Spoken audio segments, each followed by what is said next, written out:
I take off my mask.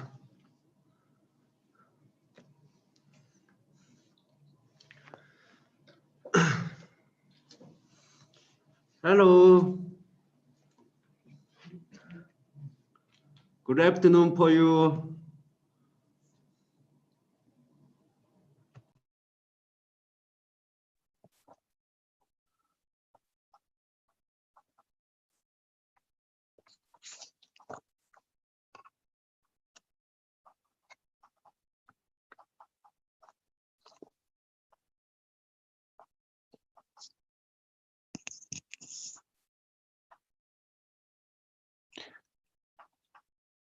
Hi, Rose. Should we start?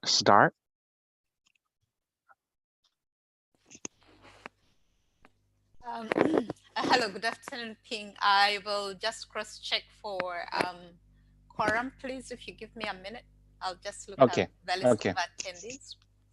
Okay, sure. I will wait.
Era free to love.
Ping, can we start at 1:05, please? One more minute.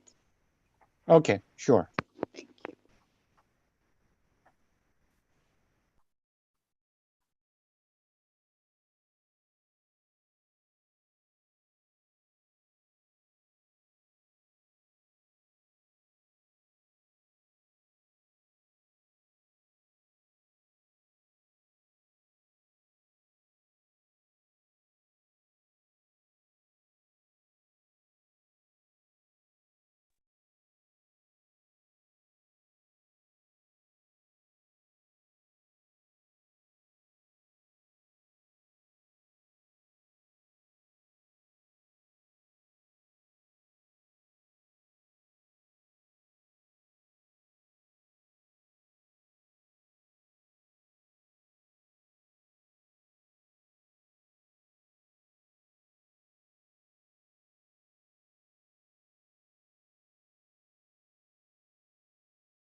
We are ready to start when you are. Thank you. Hello. Good morning, good afternoon, and good evening. It's a pleasure to welcome everyone to this second day of the CTCN's 16th Advisory Board meeting. As we are run a bit late behind our agenda yesterday, Moan and I have proposed a reorganization of the agenda.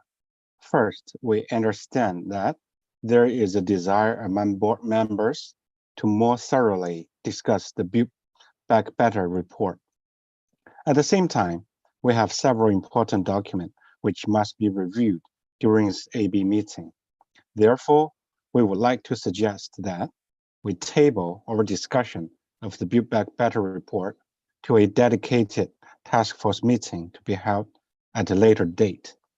The Secretariat will correspondingly remove reference to the report in the proposed annual operating plan, and I will suggest to the TAG chairs to remove reference to this report in the TAG CTCN joint activities.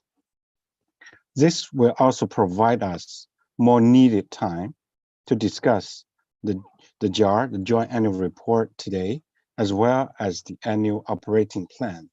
The Secretary has also allocated an extra 30 minutes to agenda for today and tomorrow. Kindly let them know by email at ctcn@un.org if you are unable to participate for an extra half an hour. This revised agenda has been sent to you today by email. With that being said, I will turn to my co-chair Moa to chair our next session, the NDE presentation. Moa, please. Thank you very much, Ping, and good morning, good afternoon, good evening, dear colleagues. So without further ado, I call everyone's attention to agenda item 10.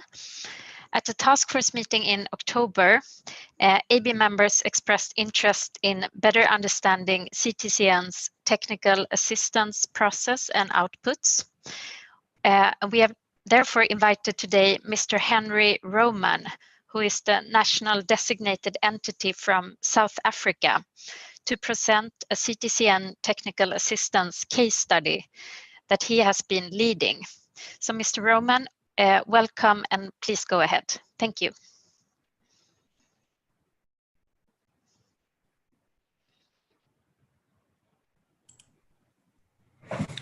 Good afternoon, good morning, good evening, colleagues. Thank you for the opportunity to present to you a case study from South Africa on a technical assistance that we undertook.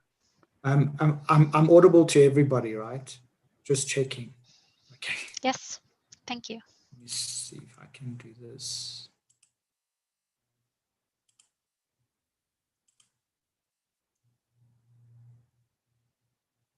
Okay, let me share. So the example I'm using is a project or a technical assistance on mineral carbon capture, storage and utilization.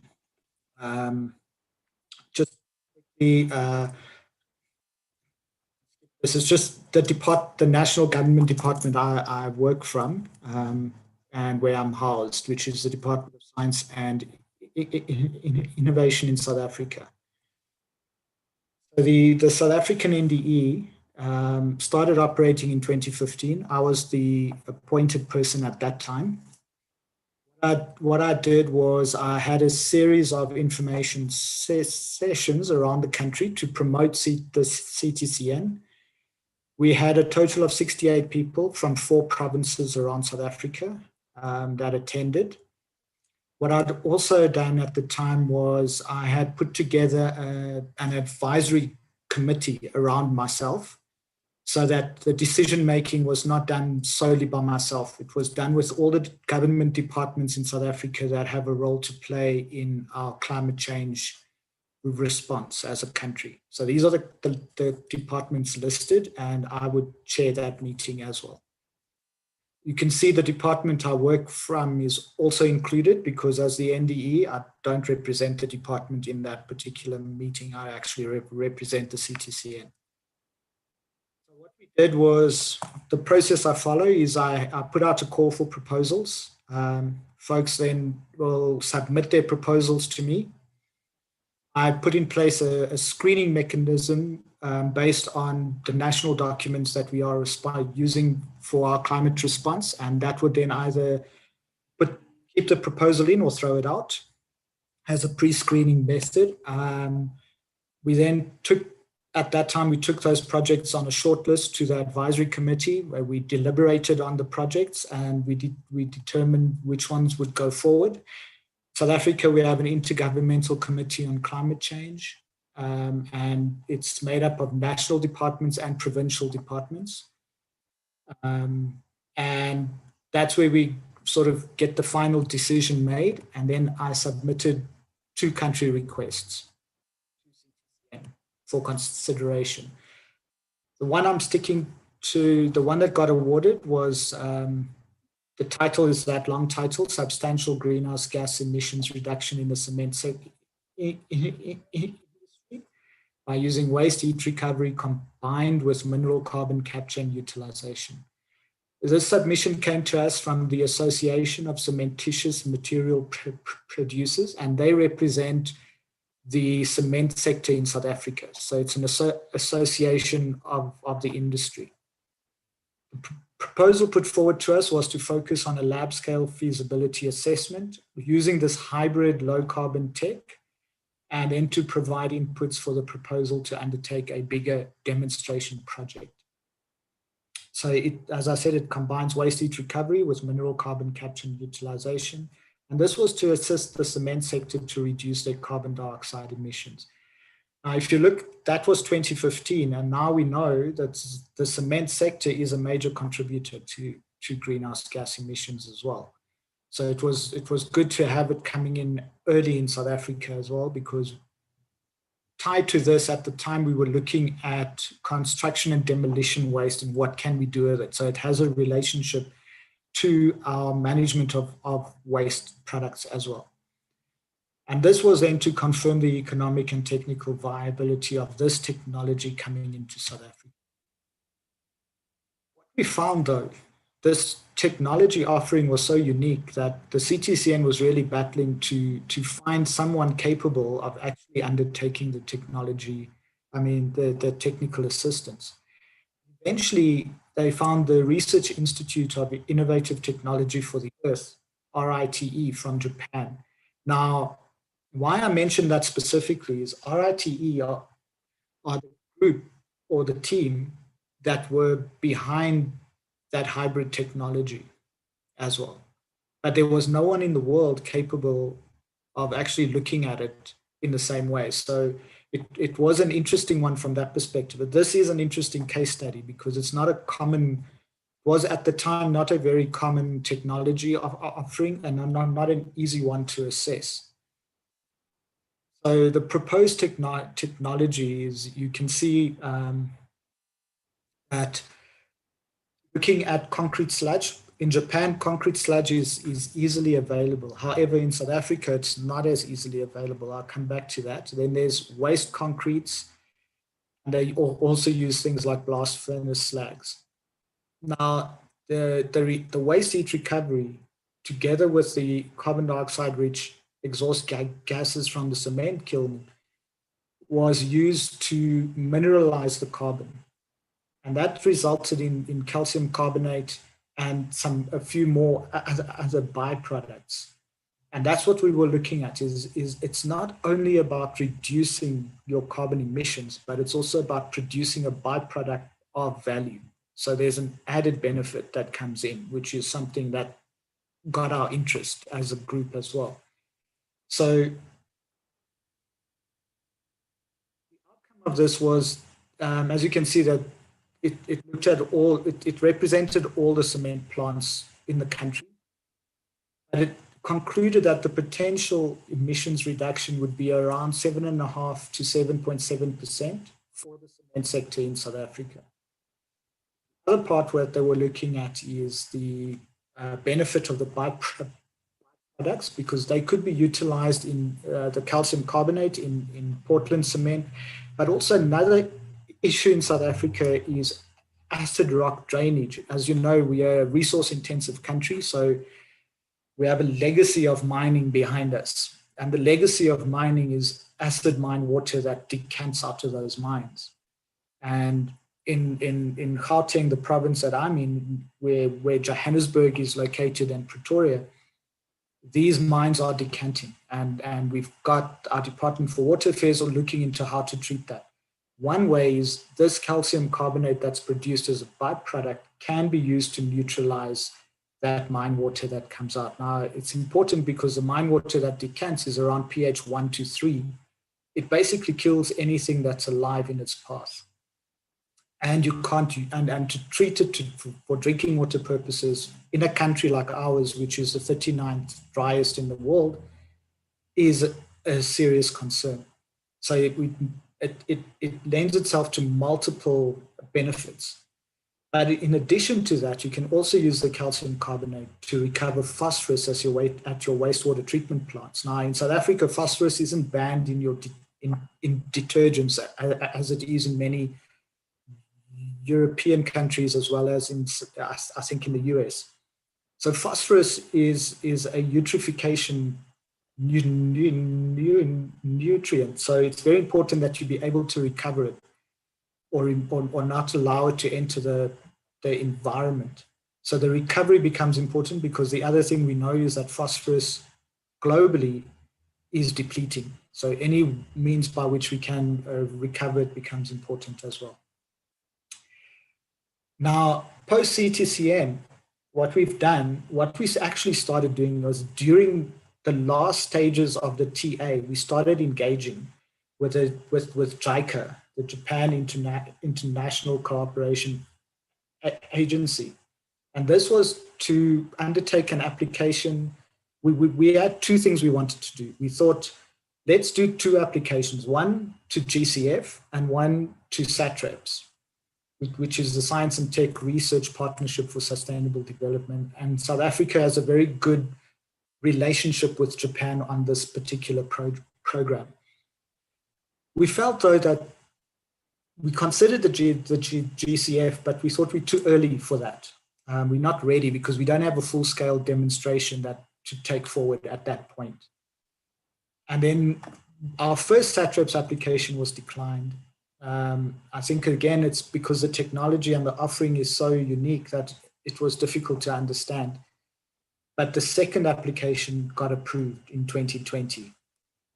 Now, this joint research program is approximately $1 million USD over 5 years. And because ACMP, although not listed as a partner here, I brought them back in to the advisory group, simply because they have the history of what happened under the TA, and they have a pre-feasibility study history that preceded the TA as well.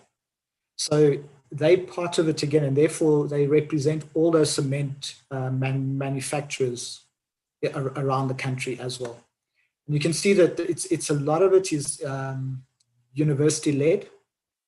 The Council for Geoscience has a particular interest here because they deal with groundwater in South Africa, much like the USGS does in the US.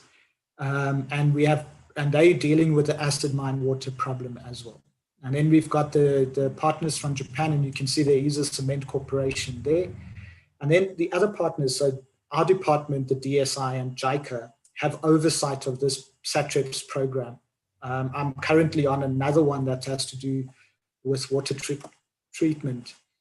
The Department of Environmental Affairs is part of this as well, because obviously they set the regulations, and if we can utilize cement waste products in this process, it meets another need that they're wanting us to drive as a country, and then ACMP as well.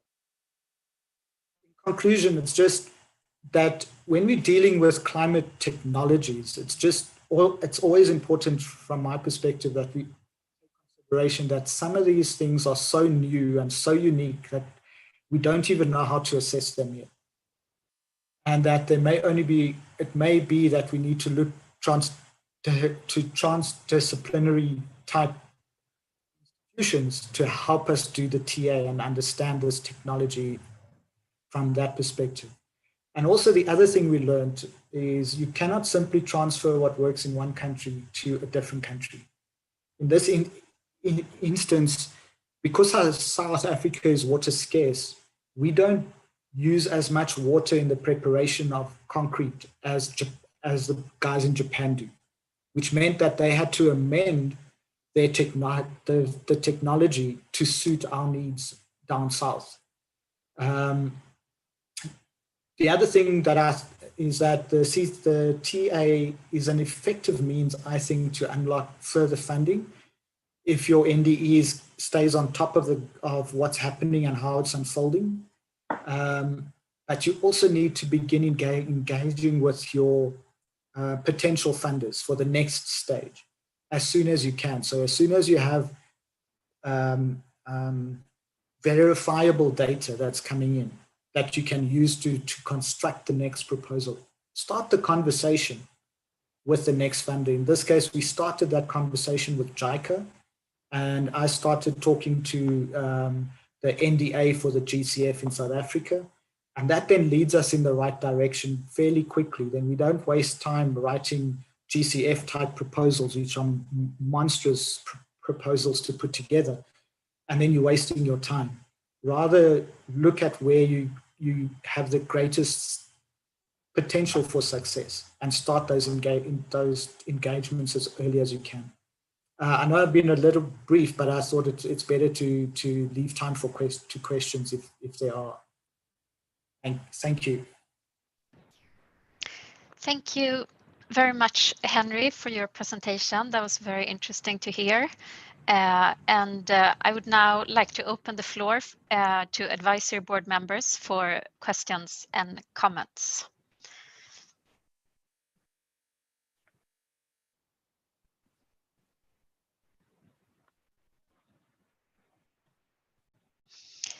So I see Mr. Henrik Schneider. Please, Henrik, you have the floor. Thank you very much, co-chair, and hello, everyone. I have a question. It's a question without an agenda. It's just a question because I'm really interested in that. Is that any part of those things that you developed in South Africa that count as indigenous technology?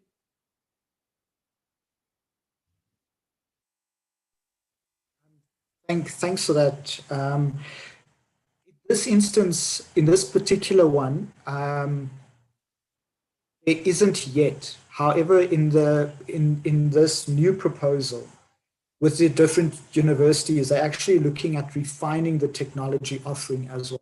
There may be intellectual property that will be derived in this iteration, but in the TA, there wasn't sufficient time to engage our universities properly. So UCT, the University of Cape Town, was part of the TA, and they identified that there was something more that could be done.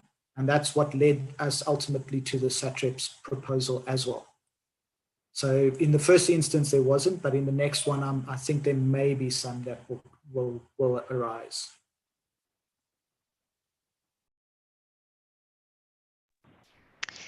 Thank you very much. And now I see a hand from Merope Panelli from the European Union, and then followed by Mr. Sergio Lamotta from Italy. So Merope, please, you have the floor.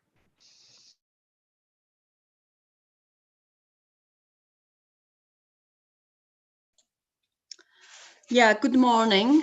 Thank you for the opportunity and for the interesting presentation.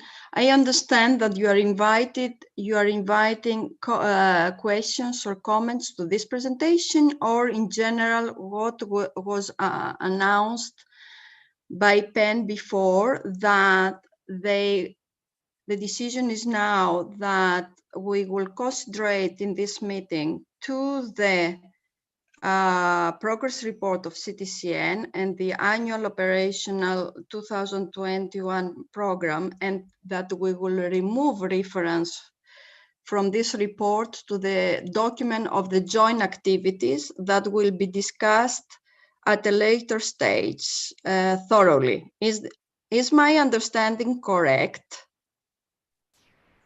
Thank you, Merope. Now we are inviting comments on Henry's presentation.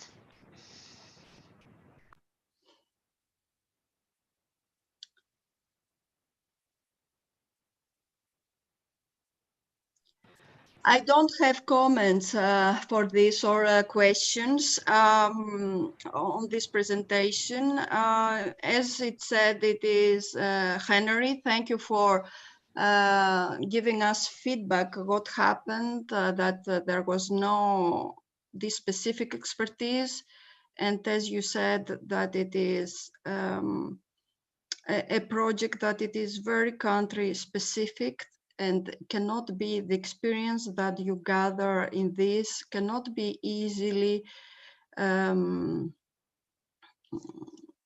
replicated to other countries' reality. Yeah, I don't have other comments. Thank you for the information provided.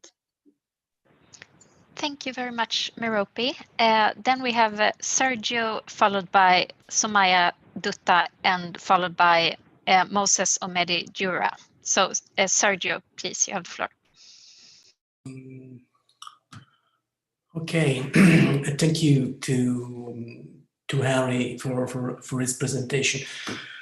So as if I have well understood the description of this technical assistance project, I understand that the upgrade that has been put forward in this cement installation regards the reutilization of the waste heat taken somewhere in the installation itself, and from the utilization of basic product taken from waste materials,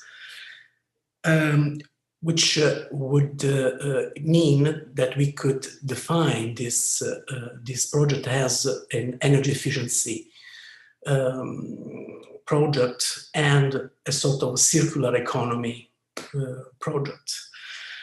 My questions, I have two questions for this. So the first is if you have an idea of the cost of abatement of CO2 in this case, because, for example, we in the European Union, as you know, we have the emission trading system, which sets at this moment cost for CO2 around 25 euros for a ton.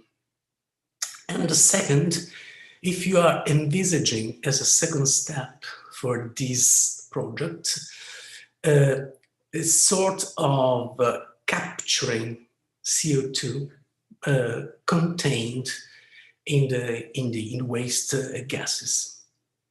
Thank you, Harry. Very interesting, your presentation.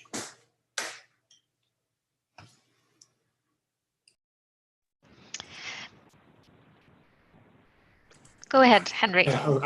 Okay. Yes, very much. It does lend itself to circular economy. However, that wasn't the intention back then. The intention was purely to reduce the emissions and to capture the CO2 into a viable product.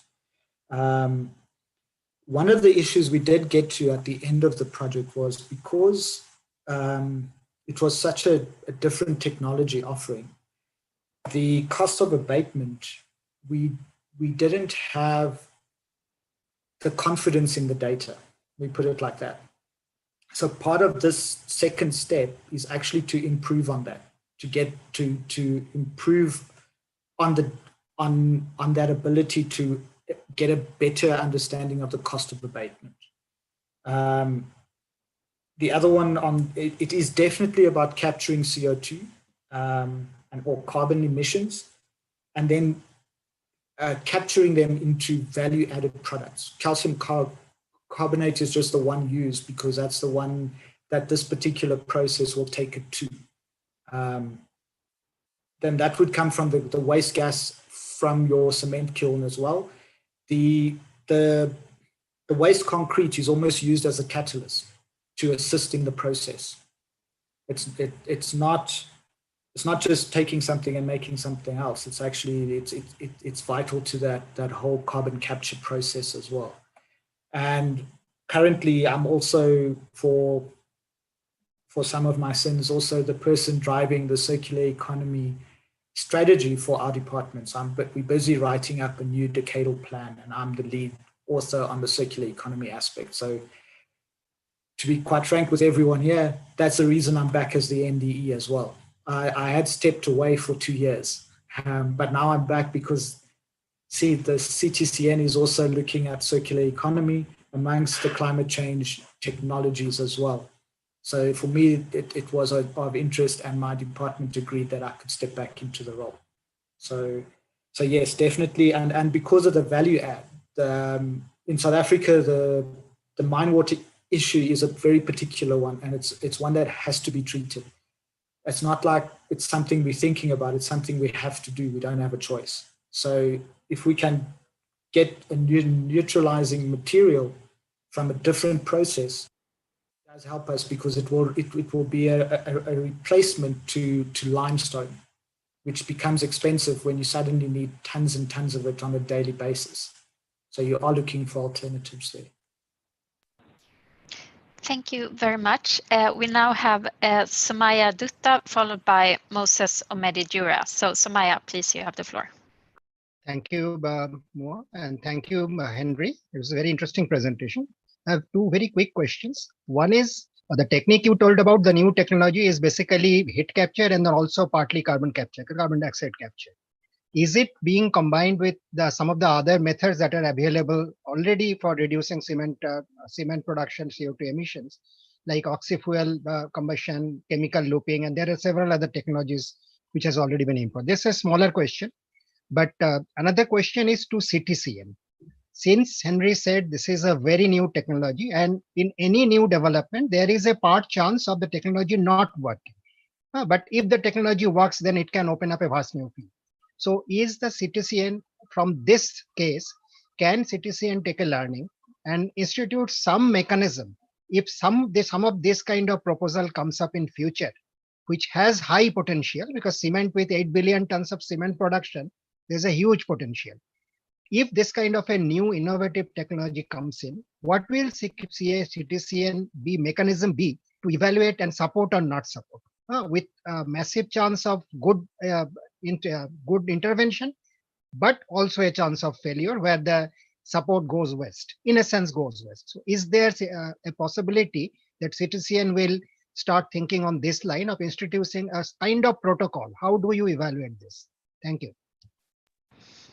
Thank you very much, Somaya. And I don't know if a colleague from the Secretariat would like to address this question, but in the meantime, let's take a comment from Omedi. So Omedi, you have the floor. Thank you very much, and good morning, good afternoon, good evening, colleagues. Thank you very much, Henry. That is a very interesting presentation. Also, join hands in saying the same. I was impressed, particularly by the aspect of unlocking finance from your experience, which in my view is a very important lesson learned that we can build on as CTCN for other projects as well. I know that, as you said, it's true. It is tailor-made for that particular area, but there are other benefits besides the technology itself, like this unlocking of finance.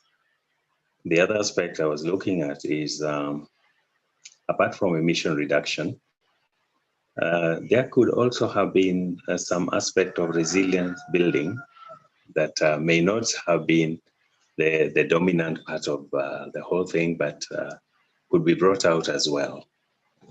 And this, I was thinking in terms of, since you're dealing with wastewater treatment as well, and you talked about recovery of sulfur or from the wastewater, maybe you could elaborate further whether the recovery is for the safety of the water, or it could also be a commercial way of getting sulfur, or what benefit goes with this recovery of sulfur, so that we can diversify on projects like this, so that we could be having the primary objective, but we should not forget the other side benefits that come with such projects. Thank you.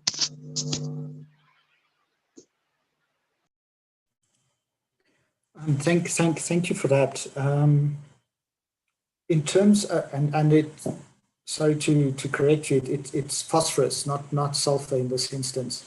But to answer the question, the phosphorus recovery does indeed have that twofold benefit. The first being phosphorus combined with nitrogen leads to algal blooms downstream from your wastewater treatment works if insufficient quantity in the water stream. So by removing it from the does assist in ensuring that's the one. The second is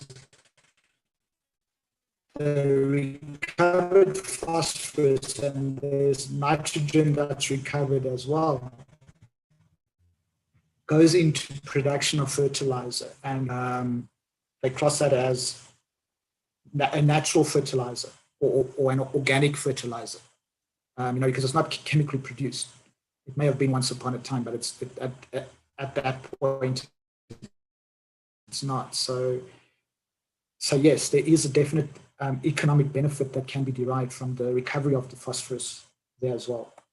And I take the point on the resilience building. It's not something I'd actually thought about. Thank you. Thank you very much, Henry. And now I think Rajiv Garg from the CTCN Secretariat would like to address the question from Somaya. And then, unfortunately, we need to move on to the next agenda item. Thank you. But Rajiv, you have the floor. Thank you. Thank you, Moa. Good morning, good afternoon, and good evening to everyone. I would like to take the question from Somaya on whether CTCN would like to proceed and what would be the strategy for tackling such request if it comes in future. As you all know, we work on the basis of what the countries put to us, means it's more of a country-driven mechanism. If there is any request or any similar request or any request which looks at new technologies or new ideas, we definitely encourage countries to put such requests to us.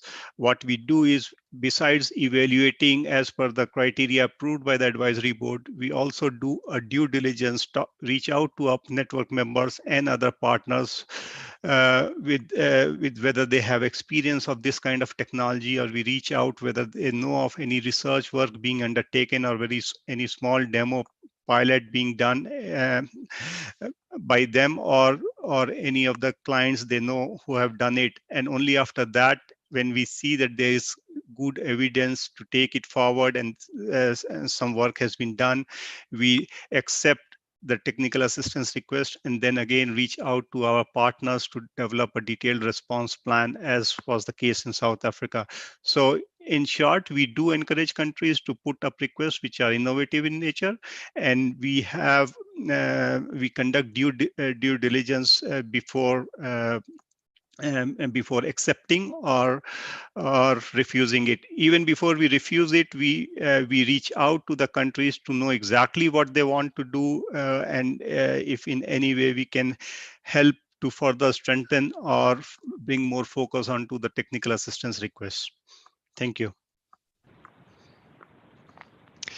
Thank you, everyone, and thank you again, Henry, very much for taking time with us today. We would now like to move on to the next agenda item on the agenda, which is the CTCN report to the COP and the CMA. So I hand over to you, Ping. Thank you. Thank you, Ma. So regarding our agenda item on the joint annual report, I refer members to document AB/2020/16/7.1, the report of the CTCN to COP 26. Before opening the floor to AB members to make comments or propose specific adjustments to the draft report, I would like to propose a process for our work on the JAR, the joint chapter, and the CTCN chapter, and the proposed TAC and CTCN activities. Yes, as you can see, the secretary has been putting on the screen a slides of presentation. So we will ask the AB members to provide suggestions during today's discussion. And the members, AB members, are also encouraged to email your suggestion or specific text proposal to ctcn@un.org by 6 p.m. CET time today.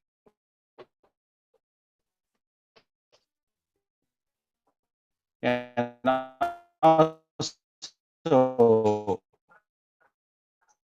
in your email with the editing proposal and suggestions, please indicate which document version of the CTCN report to the COP will be sent to advisory board members by email before the Thursday's AB meeting. And we wish the board members will finalize the document during the Thursday AB meeting.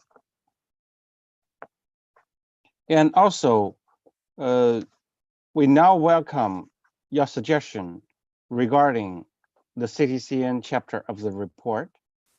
And we are aware that the current text exceeds the word maximum, so that the secretary will also need to edit the text and move some parts to an annex. So now I would welcome the AB members to raise your hand if you have any comments or any suggestions to share with the advisory board.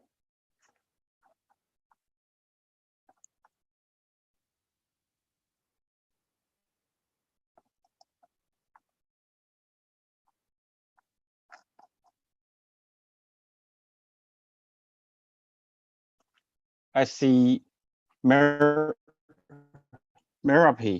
I see you have raised your hand. Please, the floor is yours. Thank you, Ben. I would like to suggest that they are giving examples of the tangible results and impacts of the activities. The report, for me, it is fine. However, it just lists the activities of the CTCN. There is no a lot of information of the outcomes, outputs, achievements, tangible results of the activities presented. I note that there was a survey done with NDEs, and it is mentioned that a big number of the NDEs mentioned that there is a follow-up actions and some of the recommendations that they were taking up by the governments, by other institutions. I would like to suggest to give examples of these taken up follow-up actions of the TAs and the capacity building, and if possible, to attach an overview table at the end of the documents outlining the technical assistance provided the main recommendations and conclusions, and the follow-up actions. That it has 3 columns, maybe more, but it gives clearly the title of the technical assistance, the main conclusions and recommendations, and what follow-up actions have been done. Also, as I said, we discussed earlier, I don't think that the joint activities document is mature enough to make reference to this report when submitting to the UNFCCC. So I would like to see proper discussion on the joint activities document after this meeting on a specific task before taking further action, submitting this document to the UNFCCC. Thank you. Thank you, Merapi. Any other members? Okay, so Orly, the floor is yours.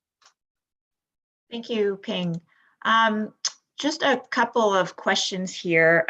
The first is I'm struck by the fact that all the data on the TA is all under the implementation theme. And I'm just wondering if it should be moved out of a specific theme and to be an overarching information for that whole section. And I'm saying this because capacity building and enabling environments is also very much a part of the CTCN's TA work. And the way it reads now, it reads as though all of the CTCN's TA work is not touching on capacity building and enabling environments. So I'm happy to be corrected if I'm not reading this correctly, or if there's particular reason why all of the TA data is reported under the implementation theme, but that would be one comment. The other one would be, I would very much like to see the UNEP include information on what it is doing to respond to the COP direction in the section on UNEP. Final 2 more points. There are some areas that touch on fostering private sector engagement, specifically around paragraph 35. I see opportunity to expand a little bit more around how the TA work is geared at helping attract private sector engagement. So I feel that there's opportunities to expand more there.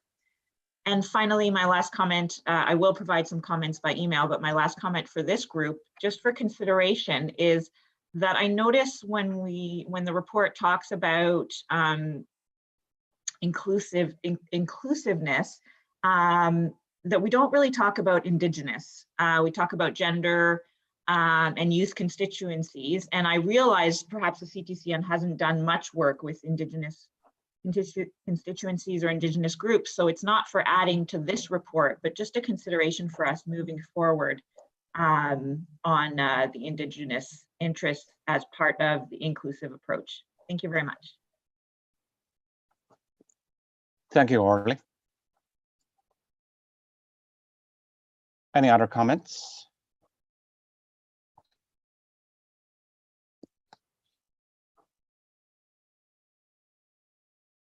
And in the meantime, I think the secretary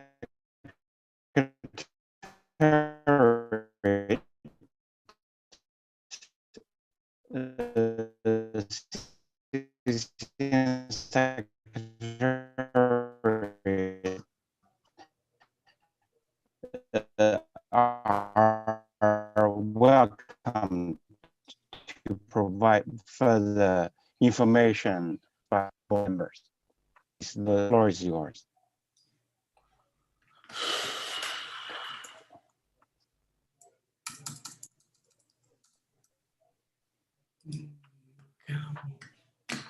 Moses?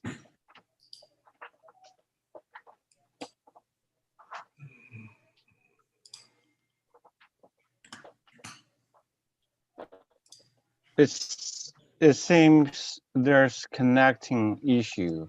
I saw a few board members, it seems they couldn't get them being heard. So I saw a few I saw a few questions in the chat.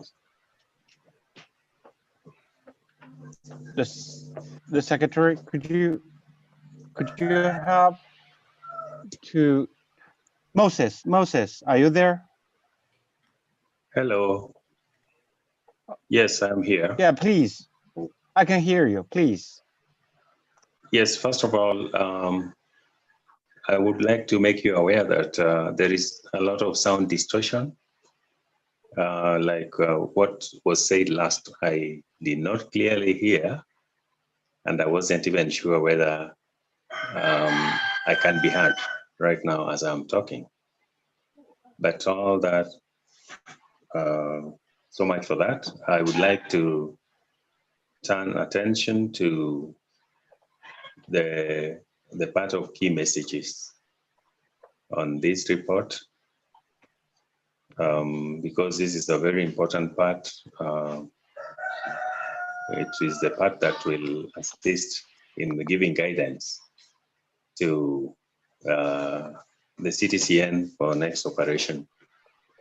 And here probably, I'm not sure whether this cannot be challenged, the statement that CTCN managed to fully implement its work plan, because already CTCN has mentioned part of the challenges that have come with the COVID, and that may be contradictory. We probably need a statement on the effectiveness of virtual engagement there, and probably some wording that may not really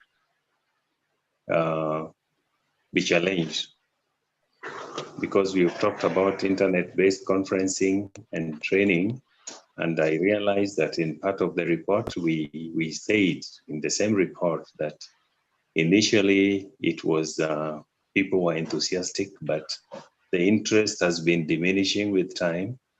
And I don't know whether, yes, if that is a fact, whether we can talk about fully implementing the work plan.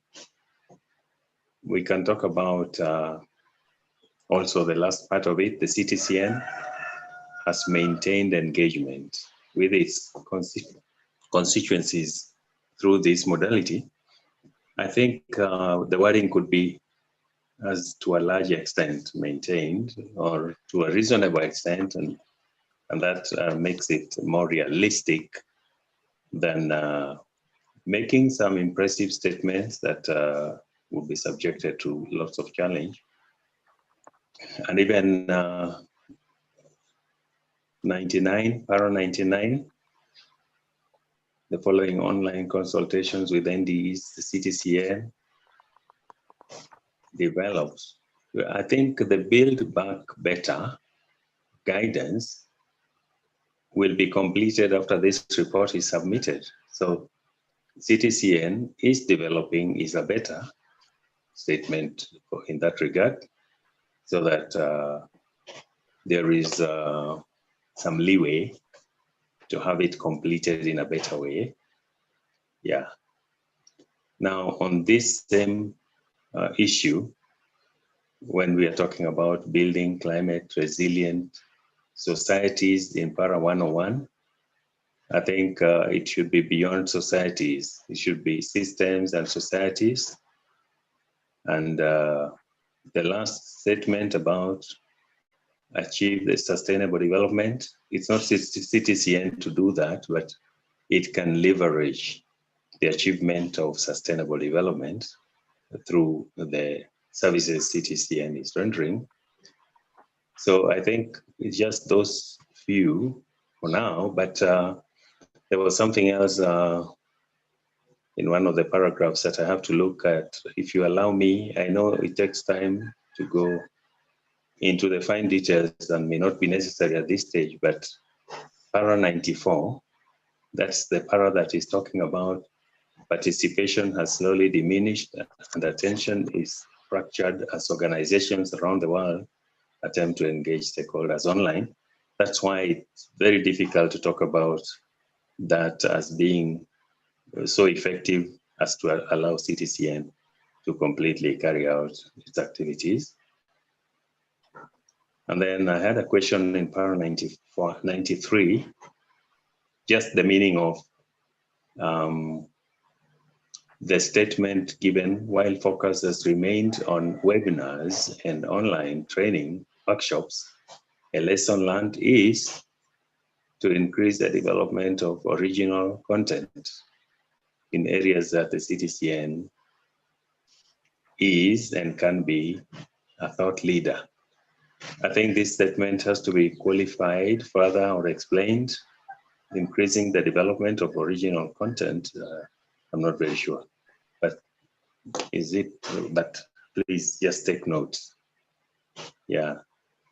So the others, I'm happy to note that in paragraph 90, there is a mention of the limitation to in-person stakeholder engagement and contextualized capacity building at the national and local level have resulted in a weaker pipeline for technical assistance requests for the coming year. Yes, that is something to be noted. I think then we should look at how we will go around that as well to make sure that in 2021, if the situation continues, CTCN still remains effective.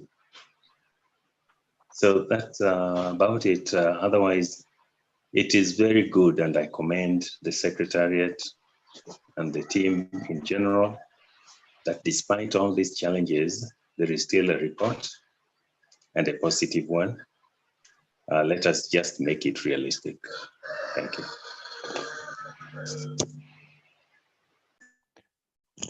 Thank you, Moses. And I do see a few colleagues are raising some questions and also raising their hand. But probably shall we take stock of the views just made earlier by Merapi, Orly, and Amidi. So some of the comments I think is mostly editorial one, and I think that can be addressed by the secretary after the meeting. And for some, like the one Merapi just mentioned, want more outcome, impact-related information in this document.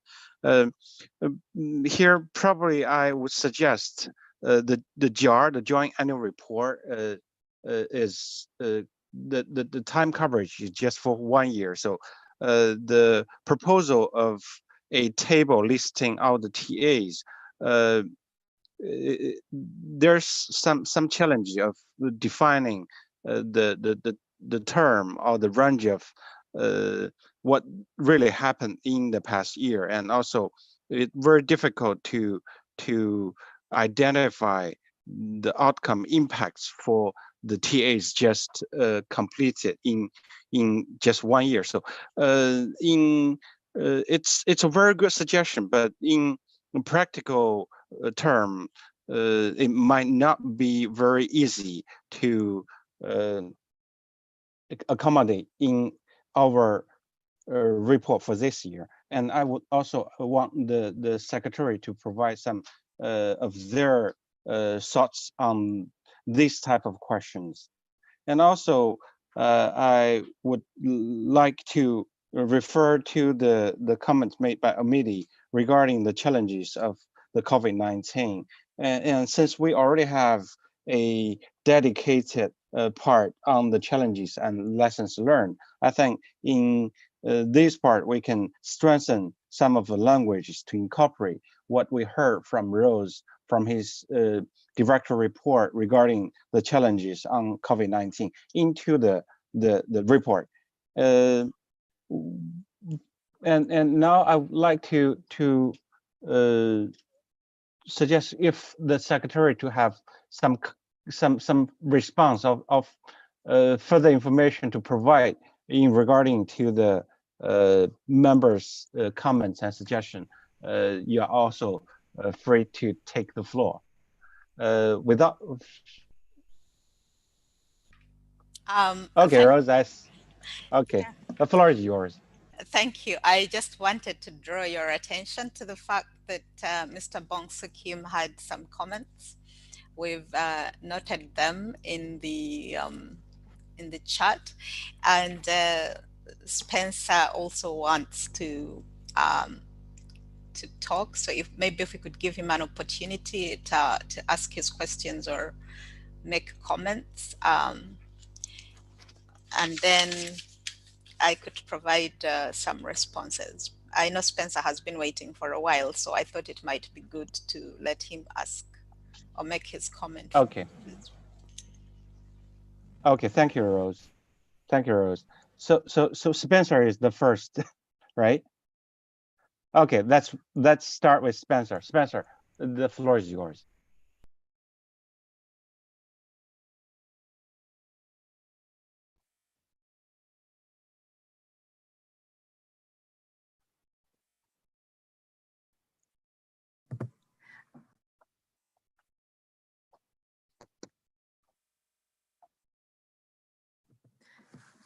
One second, I believe Spencer is in the attendees. If somebody from the IT could promote Spencer, NTRC Granada, to a panelist.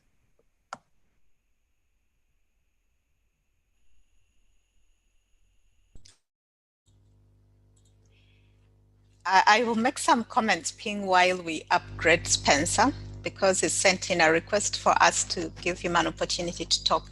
I'd like to thank the members for the comments, most of which really we are happy to listen and make the adjustments you have recommended for us and guided us to make. On the issues that Merope raises, sometime in the first quarter next year, we would like to share with you work we've asked the Danish Technical University to do for us, to undertake an assessment of the last 5 years of the CTCN work to help us answer some of the questions you raised, Merope, in terms of what have been the technical assistances in the work we've done that have provided the biggest impacts and results in terms of outcomes, because as Ping noted, on a year-to-year basis, it's difficult to give you the level of impact that would be meaningful. But that is something that now that the CTCN has been in existence for a while, we can be able to do. So that assessment is going on and would like to be able to share it with you to give you a sense of what the outcome is, and then to get further guidance from you on how we can use that information, which we also hope will help us better use our reporting framework. We will also share with you the full NDE survey. In fact, we can attach some of the tables that I presented as an annex, because we have a limit to the words, but it will give you a sense. And we can tell you exactly which country and which NDE provided which information, because they did write and provide this information personally so that we can track it. Oli, I take note of all the comments you've made. I'll comment on the work on para 35, which you say is very important. It's something we are also looking to do increasingly better. We will do some initial analysis on some of the work we do to show how our TA is attracting private sector investment, but this is really a work in progress, but we'll work on it going forward. And you're very right on the issue of inclusiveness to include Indigenous people. This year we've been approached by the Indigenous Community Constituency in the UNFCCC. So increasingly we see ourselves working with them going forward, because they too have expressed an interest in engaging with the CTCN. So that is something, again, we'll follow up on. Omedi, thank you for the comments. I take note, and we really appreciate the fact that they are very specific to each paragraph. As the chair has noted in the beginning, we shall modify the report in reference to the joint activities with the tech, but also the Building Back Better report, because there's not been a consensus on this, so we take note of that.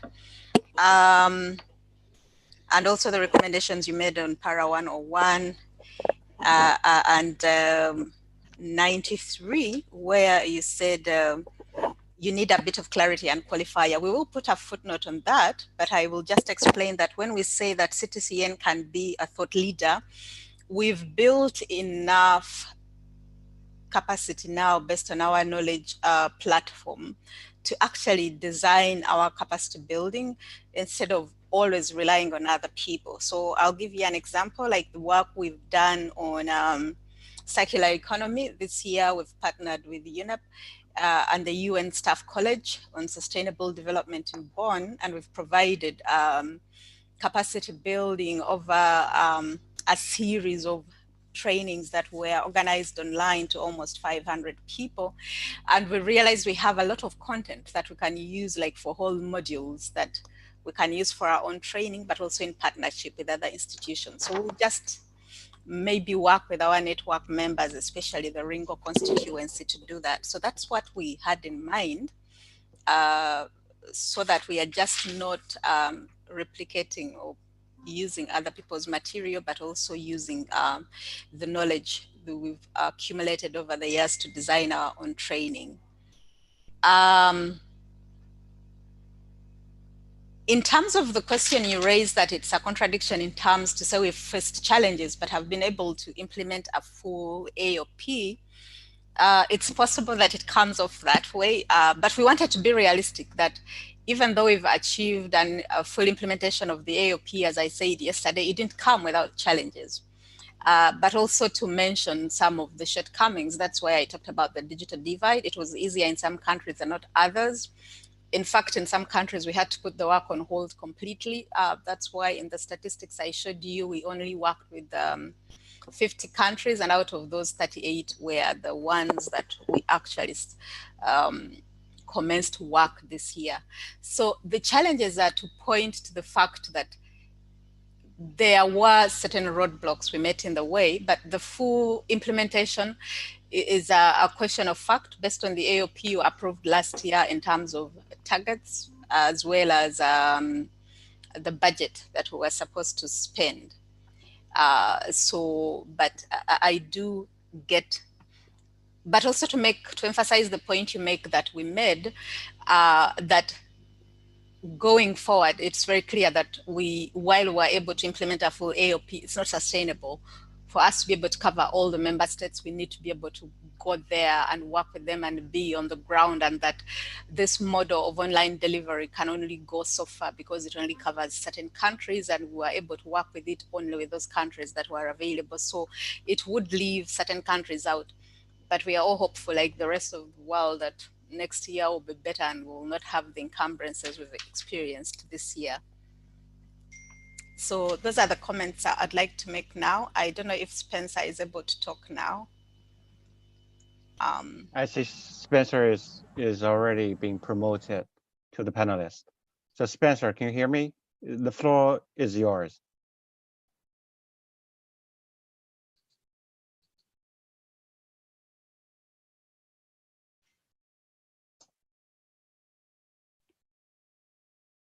Spencer, can you hear me? So I also see the comments from Mr. Bang Sung Kim of Korea. So when Spencer is preparing for the resolving the technical issue, I will read the comments from Bang Sung Kim. So thank you for the comprehensive and great report. I have two comments on the report. One regarding para 57 to para 60. I appreciate your efforts on the analysis and formalization process of the pro bono support. I think it's valuable for the CTCN to analyze the type of pro bono support and to prepare effective pro bono support procedures in consideration of different situations and cases. The second Regarding para 13 and para 65, I'm glad to see that the CTCN partnership and liaison office in Sando is included. As mentioned several times during the CTCN advisory board meeting and PF meetings, the main role of the liaison office is to follow the mandate given by the COP. 1, collaboration with the GCF. 2, in enhancing the CTCN work on research development and demonstration. I think those two main roles need to be captured in para 13 and para 65 of the JAR. So that's the comments made by Mr. Bang Song. Spencer, can you hear me now and can you speak?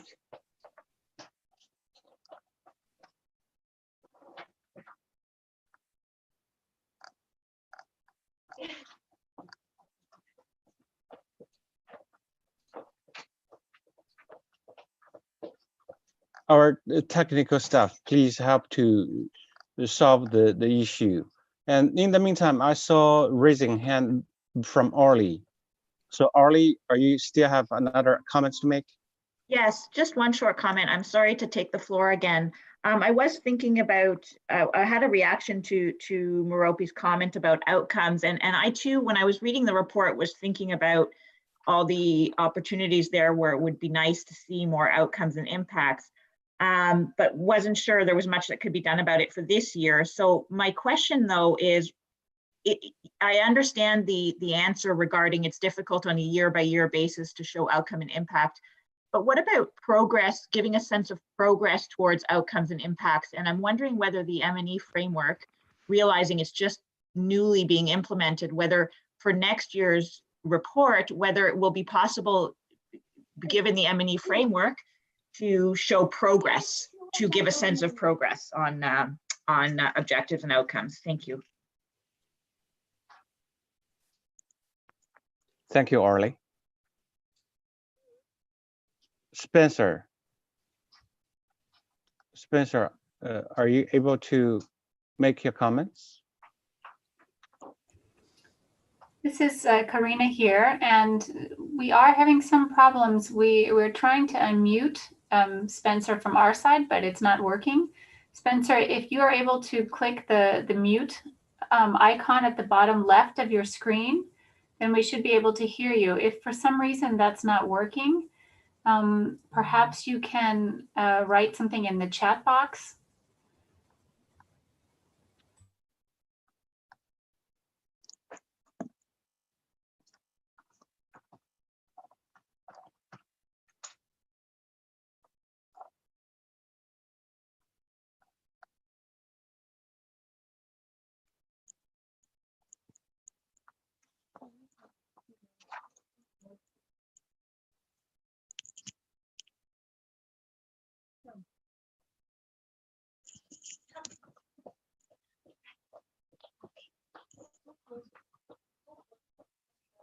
It seems we still have the problem. And in the meantime, I also see the comments from Sergio in the chat, so I will read here. Avoid the double decimal digits in para 96 and in para 101. Please accommodate the wording low carbon to include the other GHG too.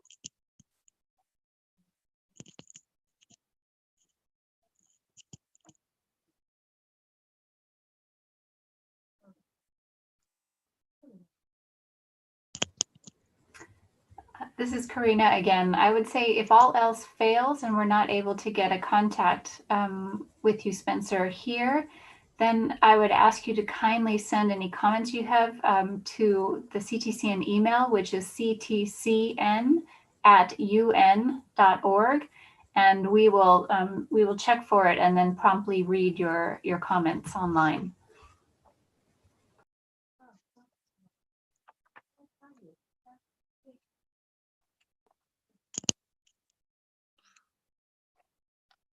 if any other colleagues who have comments, you can also raise your hand. If not, I think we are not closing the discussion for the joint annual report. As I mentioned earlier, you can still send your comments and textual suggestions to the email just mentioned by Karina, and the secretary will have a revision of the document and share us before our meeting tomorrow. And with that being said, I think it's already past the time arranged for this discussion, and I propose we move to our next discussion on the joint chapter of the joint annual report of the TAC and CTCN.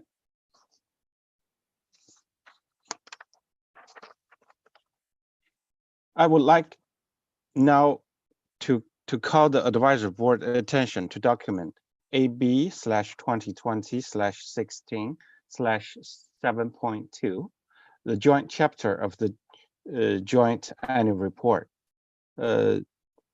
We noted the comments provided on the joint activities yesterday and received additional comments by email. There will be the time to provide comments during our discussion on the joint report now.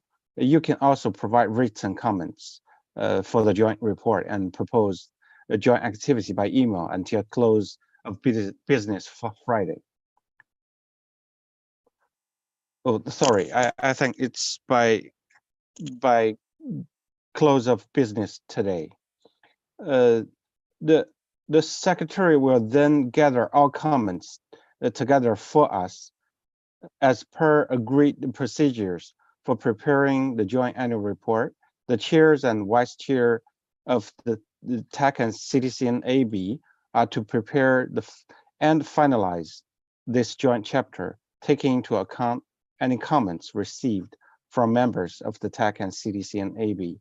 Therefore, following the TAC meeting, the chair and vice chair of each body will meet to discuss the proposed revision. We will then share the updated document with you, the advisory board members, and follow a silent procedure asking for any comments to be raised by December 3rd so that we can ensure delivery of the document according to the UNFCCC schedule. As you can see from the shared screen by the City Secretariat, that's a procedure I just mentioned. And sorry about the timing. So email suggestion and specific text proposals you can send by Friday, November 13th to the ctcn@un.org email. And now we welcome any suggestions by members for the joint report. Kindly raise your hand in order to be recognized.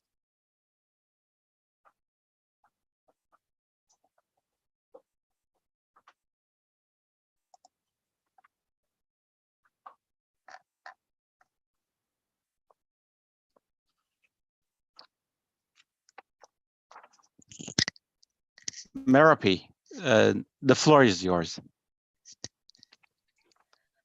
Thank you, Ben. I had concerns for this document. I think it's as it is now, it is not sufficient mature to be submitted to the UNFCCC process.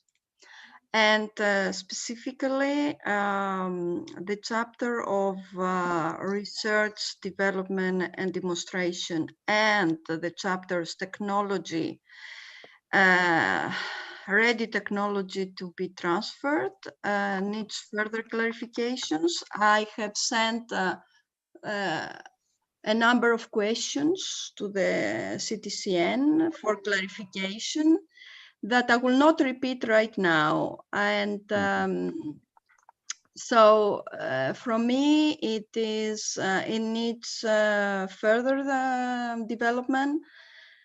before submitting to the COP. Thank you, Panali. As I just mentioned, today we will gather comments from AB members, and all AB members are encouraged to provide further comments and send by email to the email address just mentioned, the ctcn@un.org by Friday. And the secretariat will gather all the comments, and then the chairs of the CTCN Advisory Board, which is me and Moa, together with the chairs of the TAC, Maria and Stefan, we will further revise the document and then send later by email to ask another round of comments, and then to approve this document by silent procedure before it to be submitted to the UNFCCC. So today we are not approving this document.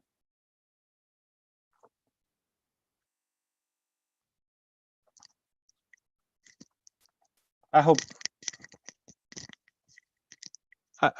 my clarification clears your concern. And in the meantime, we welcome comments from other advisory board members. Please raise your hand.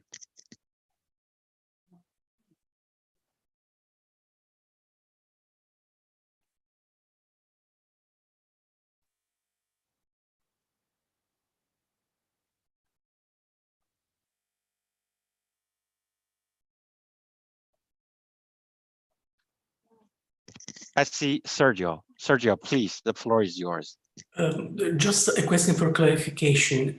We are talking about the joint chapter of the report to the UNFCCC, not the tech CTCN joint activities for the year, subsequent year, that is for 2021, which perhaps Merope was was referring to.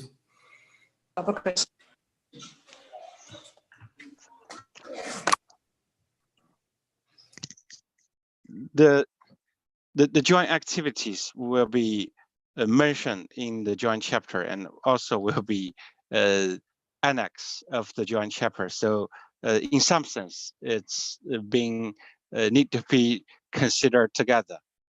The CTCN Secretary Rose, if you think you need to step up, please, the floor is open.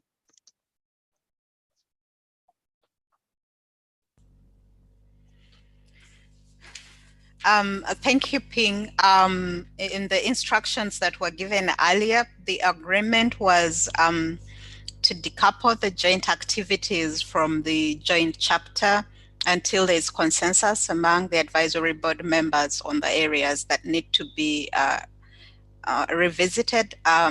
So we've received several comments from Merope, as she's mentioned, but also from Shiv and several other members.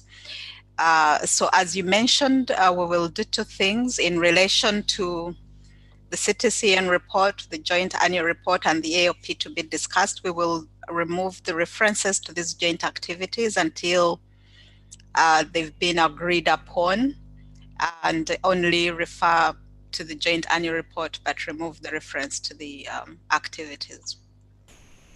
So we can still discuss them by this time, but they will not be included because these, I think Merope used the right word. They've not matured enough. They need a bit more discussion.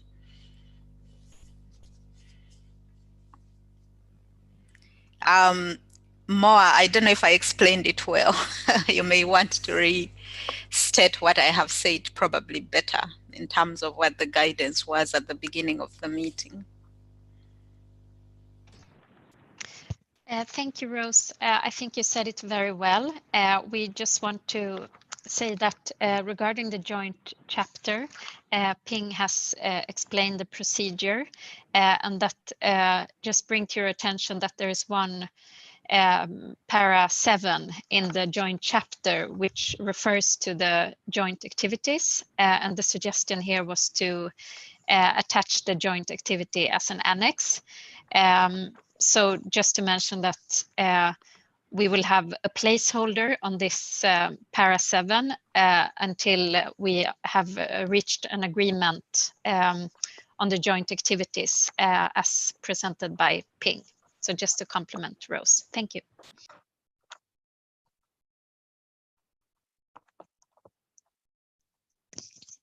Thank you, Ma, and thank you, Rose.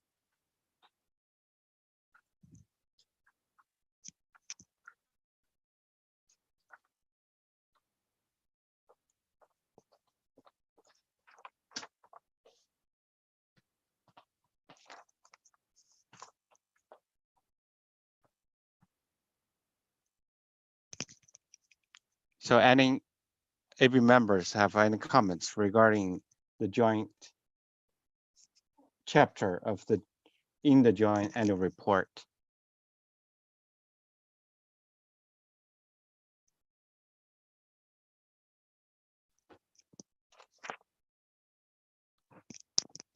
Moses, I see you raise your hand. Please, the floor is yours. Thank you very much, and thank you, colleagues, for the good input. I also join my voice in stating that we should refine this quite well. And one thing that you'll also notice is that this joint chapter, of course, must be based on the joint activities as well. There is a chart that I was looking for. I think I made some comments on it. I don't know whether it was in the joint activities or in the joint chapter, but it was a table that describes the implementation of the technology framework. And quite a number of good points could enrich this so that when, of course, the joint activities that we are reporting on is what has been done now, but we can also use the same to see how the next joint activities could be conducted in a better way and reported on easily. So for now, I think, yes, refine this and base it on the proposed joint activities for this year, of course, and that part of the implementation of technology framework in the joint chapter should also come out clearly, because it provides overarching guidance. I know that with input, we will have a document that we'll all be happy with. So we'll provide our inputs as suggested, I would agree, because otherwise, yes, it's not ready for approval. Thank you, Moses. I believe the table you mentioned is in the joint activity.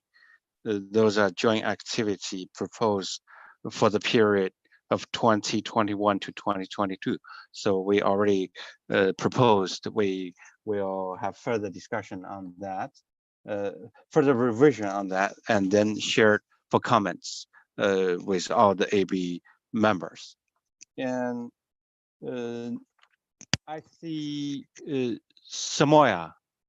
I see you have raised your hand. Please, the floor is yours. Thank you, Ping. I raised it in a couple of earlier AB meetings, but again, referring to para 7, page 2, there we see technology is ready to transfer, indices and technology.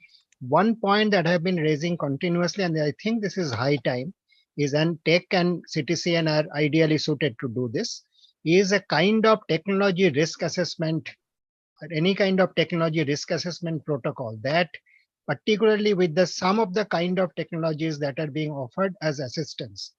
And we discussed this earlier. This becomes essential because something might be very new, something might have associated dangers, associated risk involved in this. So a kind of technology risk assessment protocol probably should be built in at this stage. Thank you. Thank you, Samoya.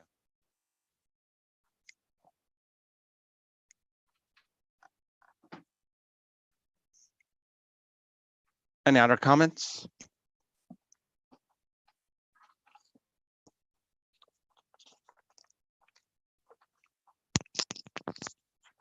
Moses, I see your hands is still raising. So do you have another comments to make? If yes, the floor is yours. Thank you. I just want to support the point that has just been made. Technology assessment, of course, in most cases is looked at as a technology risk assessment. And from there is a terminology that has been disturbing all along because it has been in our terminology for a while, then it disappeared again, and that is technology listing. Because what do you do with technologies that cannot be or should not be transferred because they have been assessed to be dangerous? I think that is where listing comes in, just like chemicals are listed as in internationally, listing then provides like guidance on what should not be used. So maybe we can revive that with a better understanding that listing means where you are taking the technologies that people should not apply because of either they will cause maladaptation or they've been proven not to be safe environmentally, yet they are still technologies so that they can be avoided.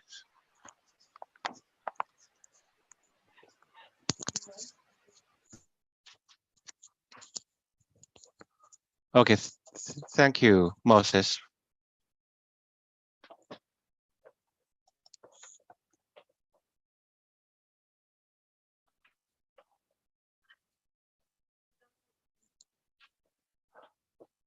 Any other comments?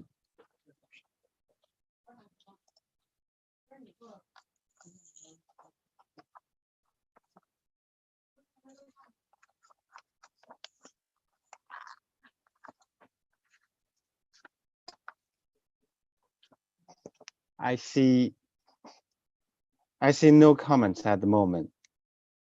So we will proceed further. As I just mentioned, the Secretariat will gather all the comments received today and also earlier by email from some of board members.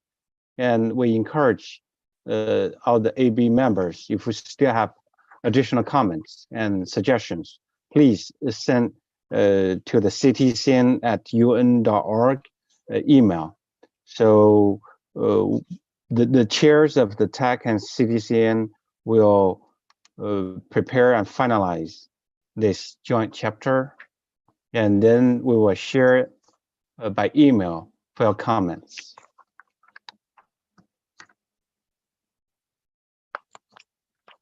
Okay, let's move to our next session. I will turn the chairing role to Ma. Thank you. Ma, please. Thank you very much, Ping. We would now like to move to the agenda item about the CTCN annual operating plan and budget for 2021. And we would like to draw your attention to the document AB/2020/16/12.2. And we would like to invite the CTCN Secretariat to make a few introductory remarks. So Rose, the floor is yours. Thank you very much, Mo. I just have a few things to highlight that are already in the document in terms of context, that we have developed the AOP. so that it builds on the approved program of work, which still runs from 2019 to 2022. And I would just like to highlight a few things that have guided us in developing this AOP for 2021. We have obviously maintained our country-drivenness because our mandate is based on that. But this is going to be greatly enhanced by the regional approach. As we've mentioned, I'm very pleased to report that with the support of both UNEP and UNIDO, we have successfully completed the recruitment of the managers for the Latin American region that will be hosted by UNIDO in its regional office in Mexico. In fact, Diana Ramos, who is the manager, has already joined and she's with us online. And I'm also pleased to report that I've received notification from UNEP that the recruitment of the manager for the Asia Pacific region, who will be based in the UNEP regional office for the Asia Pacific region in Bangkok in Thailand, is also completed. So that is the context in which we are developing this. And these two people will join our colleague in the Africa office that is based in the UNEP headquarters in Nairobi. This is the second implementation year for the technology framework under the Paris Agreement technology framework. So you will notice that our work is strongly aligned to that. And in addition to the joint annual report, we've included a note to show how we've aligned our work program to the technology framework. And again, to reiterate the comments from the chairs at the beginning of today's session, we will remove all references to the joint activities and build back better report until the procedure that has been provided as guidance has been completed by the chairs. Because many countries now are reviewing their NDCs and will be coming to us for support within that context, we will also make sure within this AOP that we give priority to those countries that approach us to support them to meet their national ambitions under their new NDCs. Lastly, and this gives me an opportunity to respond to the comment that Oli made in terms of using our performance measurement framework in a response to the question that Merope raised. We are going to continue to use this framework, and as we indicated, by the end of this year and going into next year, we will be able to collect some of the information that we need to provide us the baseline that will enable us to provide the kind of reporting that you've provided us guidance on. And lastly, we will continue to place great emphasis on our work on youth and gender, where we're doing extremely well, and following guidance from today's AB as well in the comments we've received in the previous discussions on the joint and on the CTCN report to the COP. We will increasingly work, we will include this, we will increasingly work towards integrating the indigenous people's constituency under the UNFCCC, who have also contacted us requesting for greater engagement. So that is the simple introduction that I'd like to give more. Thank you. Thank you very much, Rose. And I would also like to clarify here that we will open the floor now for comments, but we also welcome comments by email, preferably latest by 6 p.m. CET today to the ctcn@un.org, and we will send out an updated version of the AOP ahead of our meeting tomorrow, and hopefully we can approve this AOP and budget tomorrow, Thursday. So I now open the floor if there are comments and questions from AB members.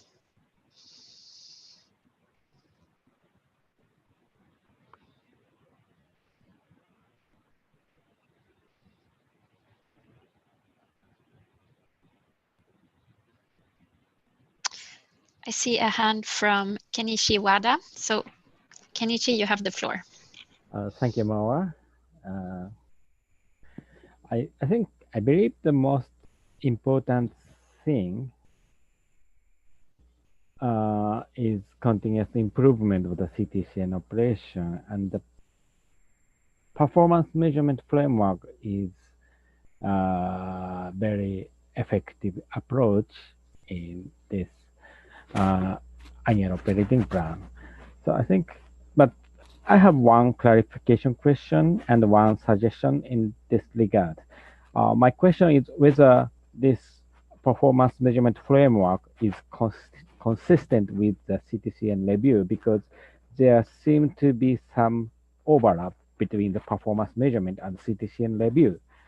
If the framework and the CTCN review send different message, there will be some confusion. So I think it would be necessary to harmonize between the two.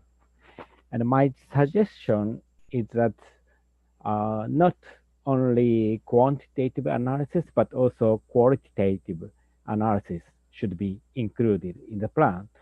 Because when I look at the joint annual report, para 97, it says CTCN will use qualitative data obtained from the survey to dig deeper into selected technical assistant intervention and develop case study described and the experiences. But the annual operating plan does not include this element. So I would suggest qualitative analysis also should be included in the AOP. That's my comment. Thank you. Thank you very much, Kenichi.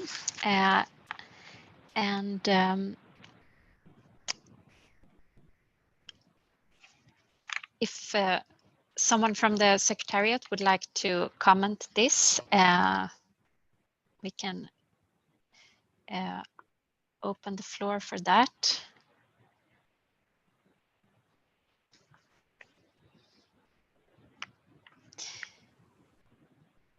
Shauna, would you be in a position to comment on the qualitative aspects of the M&E system?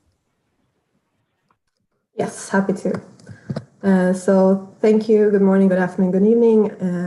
I'm Shauna Tabrizi. I'm happy to be able to contribute in any way I can, as I was working closely with the external experts who developed the CTCN M&E system in late 2019, which was finalized in early 2020. So good notes on the harmonization with the CTCN review, and also on the qualitative analysis. While 2020 has been the year of implementation for the new M&E system that was now developed in early 2020, we're now in the process of onboarding all of that data to a online M&E software system that we have procured to be able to aggregate that quantitative data. But in order to also follow up on the qualitative aspects that were just raised, that is the NDE survey and the transformational change impact study that has been done throughout the year. But it's a good point. It also incorporates more of these elements in the 2021 AOP. So one of that things is that what you mentioned, that to follow up with more in-depth studies of selected TAs coming out of the NDE survey results. So that can certainly be more integrated in the next year. I hope that responds. Thank you very much, Shanar. And now I see a hand from Orly. You have the floor. Thank you. Thank you, Chair. I just have a couple of comments. The first is I noticed between paragraph 3 and 5, there's a little bit of a contradiction between what is being said as the focus of the AOP. So in paragraph 3, it talks about the focus being new and innovative mechanisms for private sector engagement and national systems of innovation for collaborative R&D. In paragraph 5, it talks about emphasis on other things like enabling activities and so on. So I think there needs to be a closer look taken on what we're trying to say the emphasis is. I also want to caution that I'm not sure the emphasis of the AOP is on national collaborative R&D, or nor it should it be. It seems like, yes, it's an emphasis under the innovation portion, but it's not necessarily of the whole AOP. So that would be my concern there. And that's it for me for now. Oh, and sorry, I'll add one more thing. I do think that I understand the CTCN can't provide good detailed prediction as to what kind of TA will come in and so forth. So the AOP has to be maintained as fairly general, but I do see quite a bit of opportunity in the AOP to expand a little bit with more detail on the work with the financial mechanism, on work with MDBs. I think the paragraphs above where the framework, where the actual, technical assistance, capacity building, all of that is mentioned, I think there is scope for more detail to be provided as to what the CTCN is planning. Thank you. Thank you very much, Orly. And Merope, you have the floor.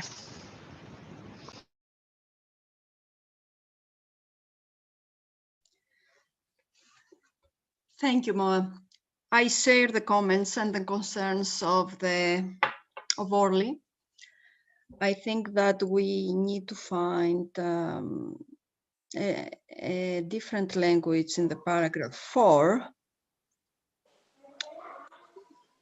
to on the collaborative research, and also in the page 17 on research and development cooperation.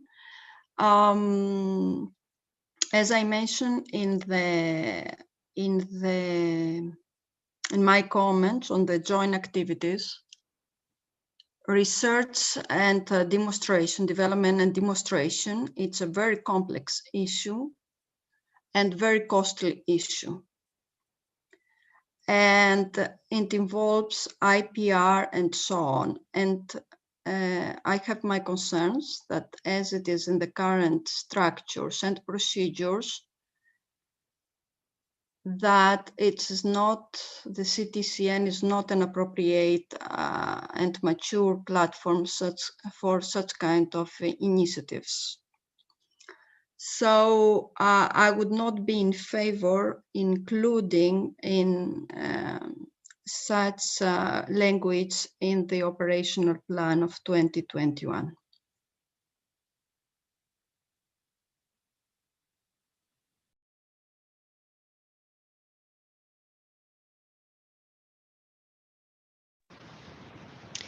Thank you very much, Merope. Do we have other AB members who would like to take the floor? In the meantime, I will look in the chat if there are some comments.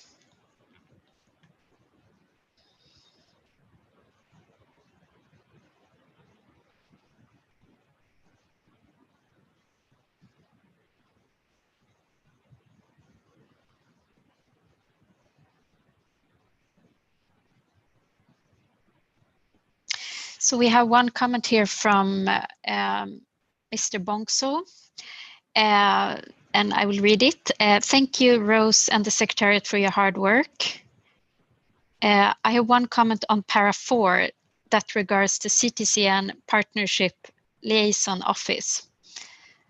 Like I mentioned on the previous agenda, item 7.1, the important role of the CTCN Partnership and Liaison Office is the collaboration with the GCF.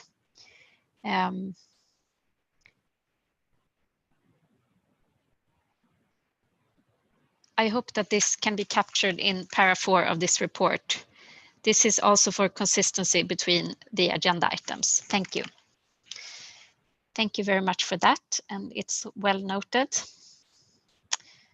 So let's see, now we have a hand from Omedi. You have the floor. Thank you.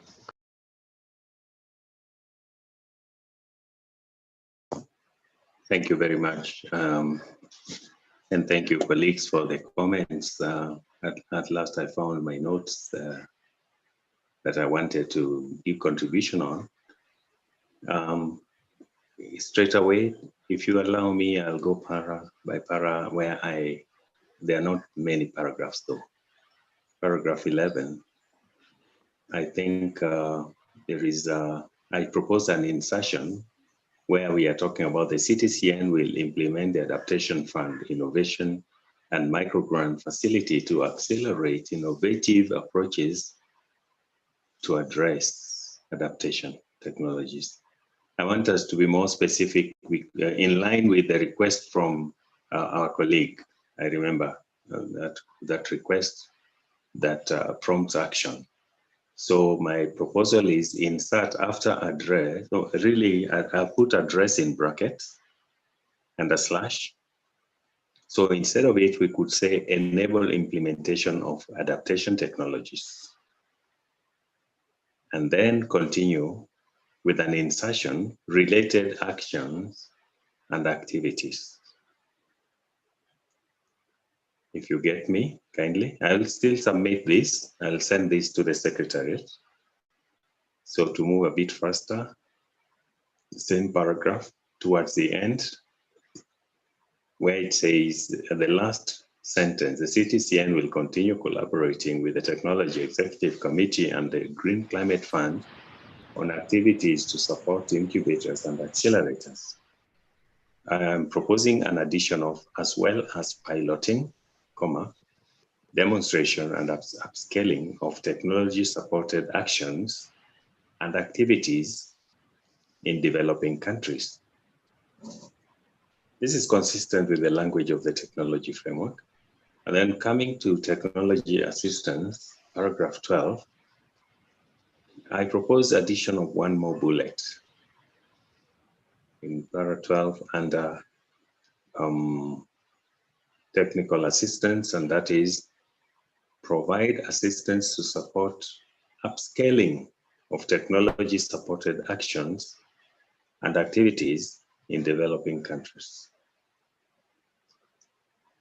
Then under capacity building, one more paragraph, that is support capacity building alongside technical assistance provided. Sorry, support capacity alongside the technical assistance provided. You can reframe it in a better way. Either it's capacity or capacity building, but I think that should be inbuilt into what we have proposed in the TA. Then on knowledge sharing, there are two bullet points. The first one is to promote R&D. And I would agree with, was it Merope who said it is a very expensive? I agree too, very expensive activity. So in knowledge sharing, we want to promote sharing of relevant R&D, innovative technologies, and best practices. This could be from any other sources, not that CTCN carries them, but carries them out, but to promote the sharing of the relevant R&D, innovative technologies, and best practices. Then under implementation, paragraph 13, we have the second sentence. In doing so, the CTCN will be guided by the principles of the technology framework and will seek to promote introduction of new, I am proposing to include or insert and existing relevant technologies and business models, demonstration. I hope you get me. Yeah. Then at the end of it, paragraph 13, we are talking about other innovative business models. If we could provide an example, if any, that would be important because this is quite general. We want to think about innovative business models that are technology related as well. In paragraph 14, I also propose an insertion there. Opportunities to support South-South, North-South, and triangular cooperation will be identified and promoted. Then I am proposing to insert in the same sentence for implementation at scale. Because as you know, this is a time for implementation, as we have agreed earlier before. Then we go on in the same paragraph 14. This, the next paragraph, the next sentence, talks about collaborations with in-country stakeholders, regional partnerships, and programmatic technical assistance will be enhanced. Sorry, this is the next one. CTCN will continue to use its first technical assistance to provide short-term assistance to countries, including supporting countries in accessing resources. Then 4, I would like insertion of implementation of large projects. Not just large projects, but implementation of large projects. Finally, in paragraph 14, the end of it, after the last word, it's interventions, please insert with a view to stimulating or with a view to stimulate implementation at scale.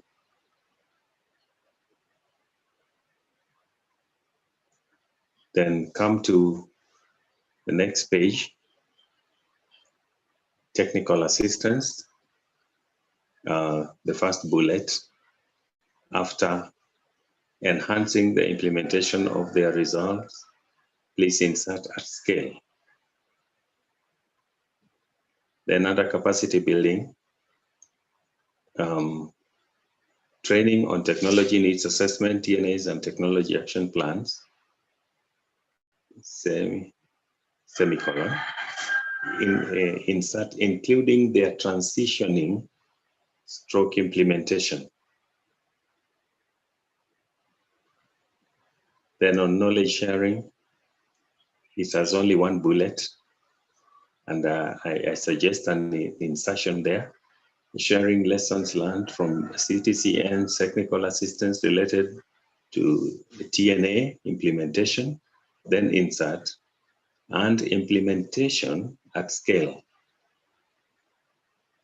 Then under enabling environment and capacity building, paragraph 18, the first sentence, create an enabling environment through a development of testing and performance standards, regulatory policies, laws, and guidelines. Please insert, after comma, proposals for acquisition of funds, then continue, and decision support systems.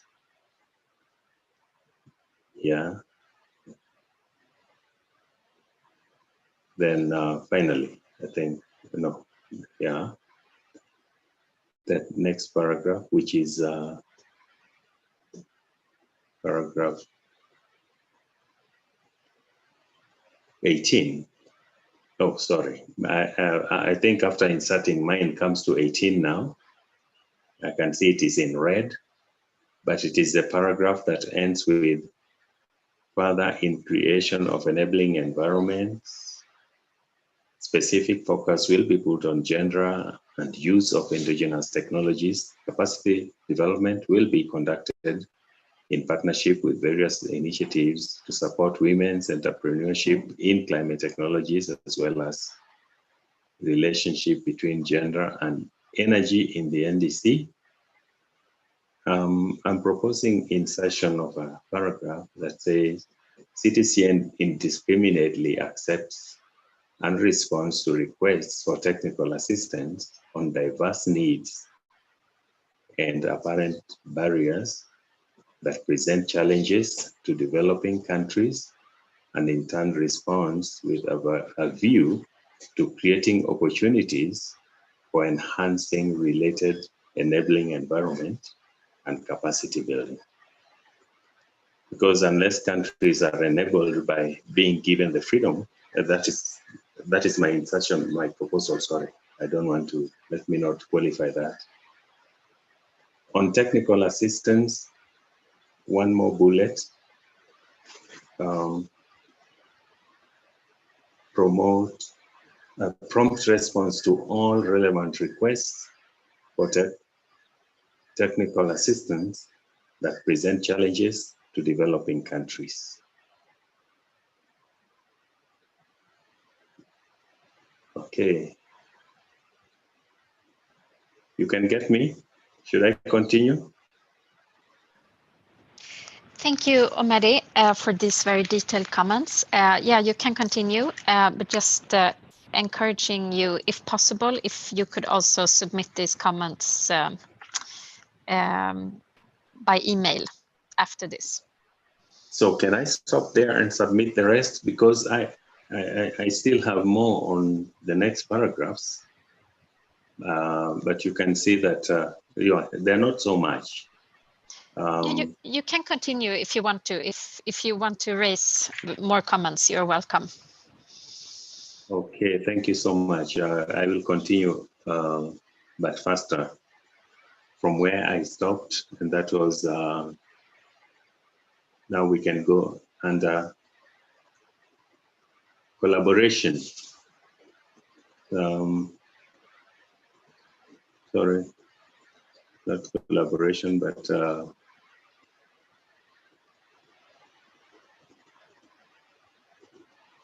capacity building.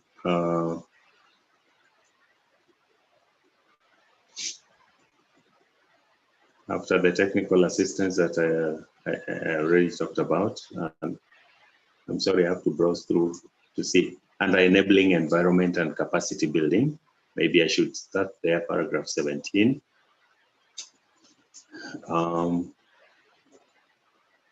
I said about acquisition of funds.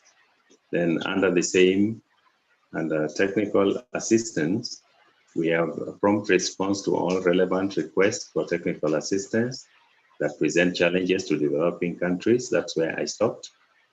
Then under capacity building, the last bullet, collaboration, enhanced with existing capacity building organizations and institutions and network members. Kindly insert network members there. Then the next bullet, the last, I'm proposing under knowledge sharing, one more bullet, and that is participation of CTCN in relevant events hosted within and outside the convention will continue with a view to intensifying the same at regional level. Then under collaboration and stakeholder engagement, the third statement, it starts during the development of response plans. I think we could insert there, it starts during outreach and awareness creation through to the development of response plans. Yeah. Then others are typos, I can leave that out and move on to the next point, which is knowledge sharing. Please add one more bullet, wider active participation in conferences and relevant outreach events. Then under support,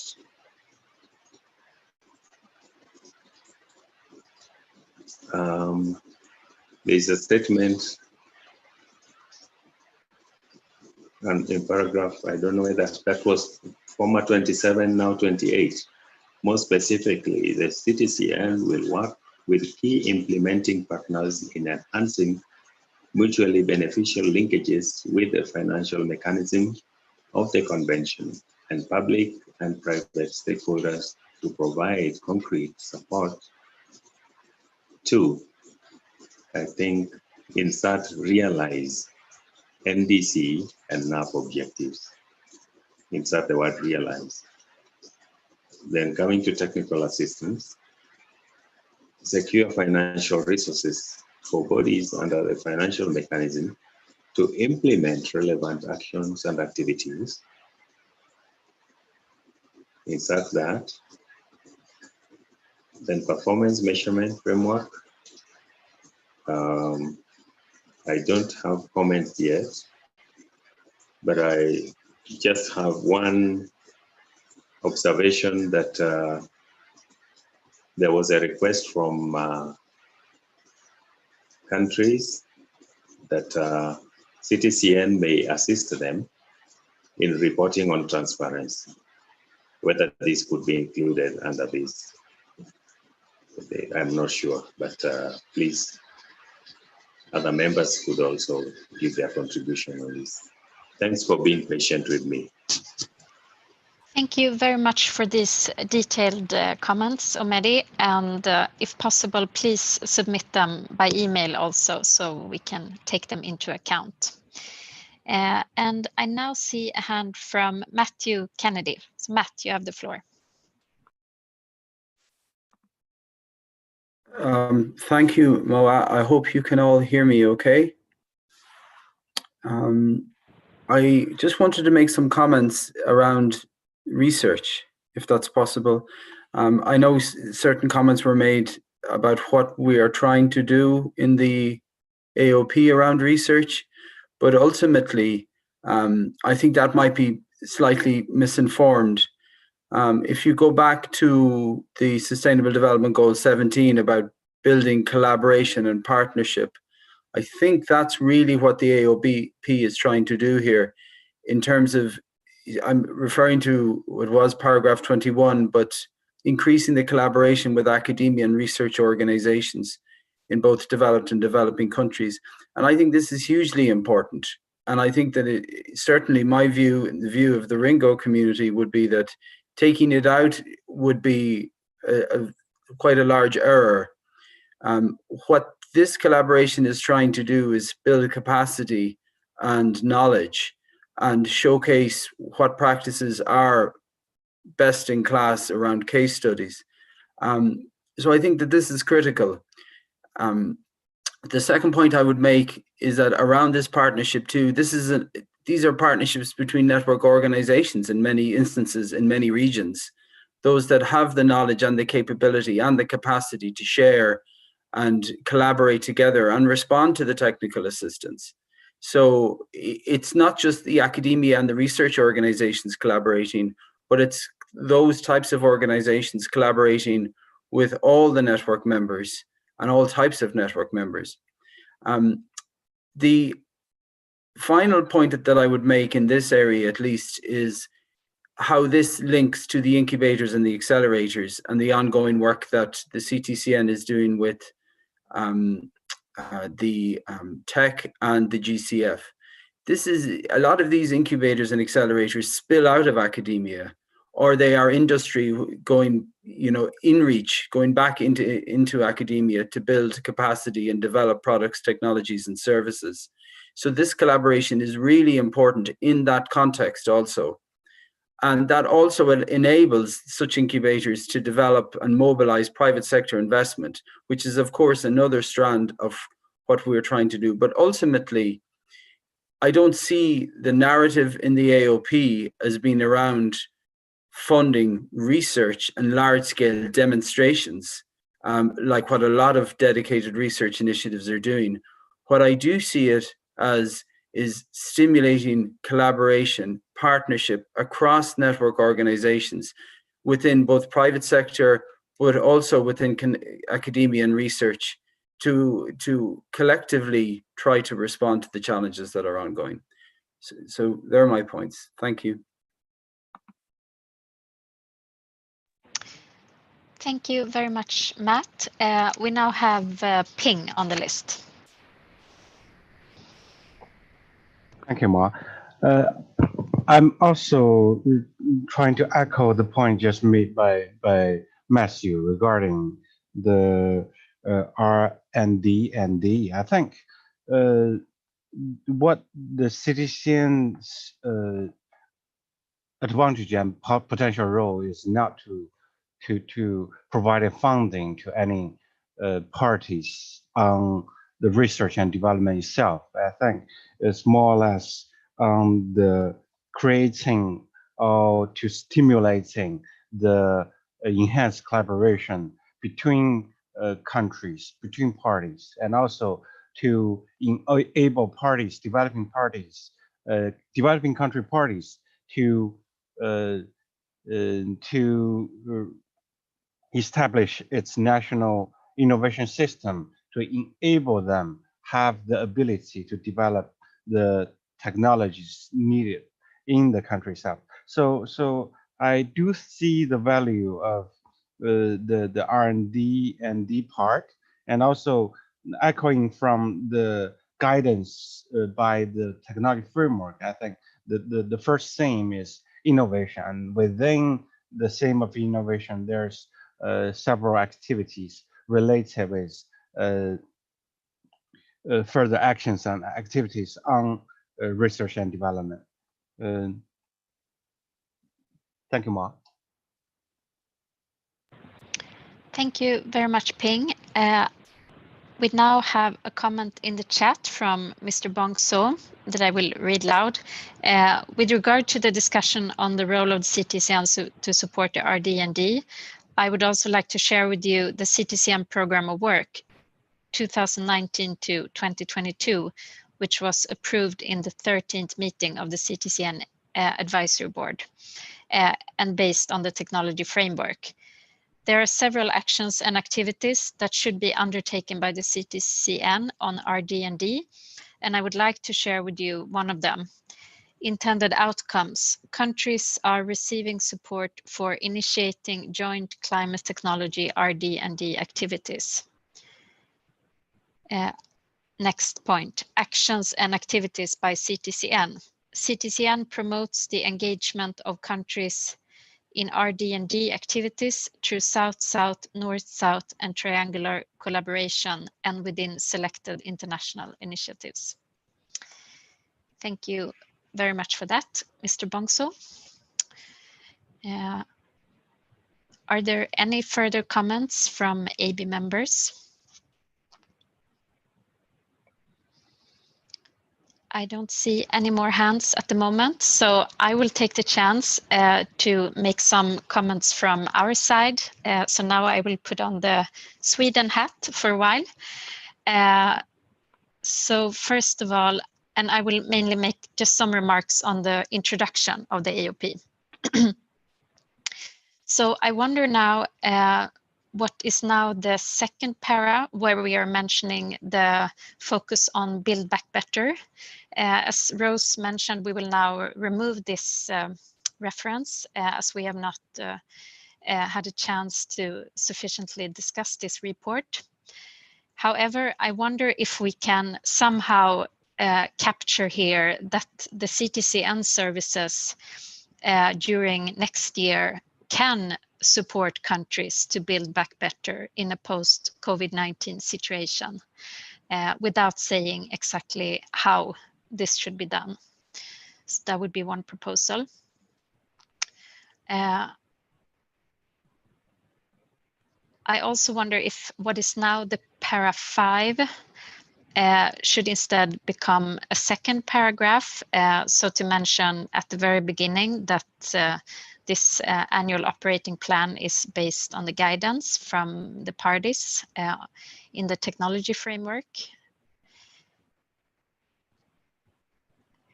In para 6, we mention the gender considerations and also the engagement with the youth constituency. I would suggest to divide these two paragraphs.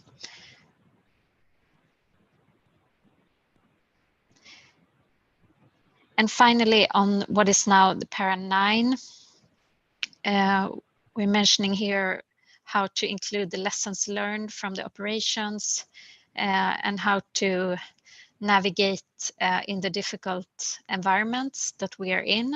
And I wonder how if we could include something on how the CTCN can navigate in these challenging times and best make use of the digital technology to reach out to NDEs and other stakeholders with capacity building, technical assistance, and other activities.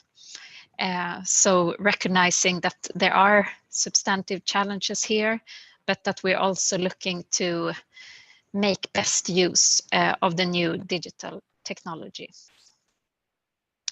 And a last suggestion in the para 10, and maybe this is a question, is there also a regional office in Kenya? And if so, to add that there. Thank you. That was all comments from our side. And I don't see any more hands. I see in the chat there is a question from Sergio, a question to the Secretariat. What part of RD and D activities can raise issues related to IPR? Thank you for that. So I don't know if Rose or some colleague from the Secretariat would like to make some comments at this point. Or if AB members have additional comments to the annual operating plan and the budget for next year.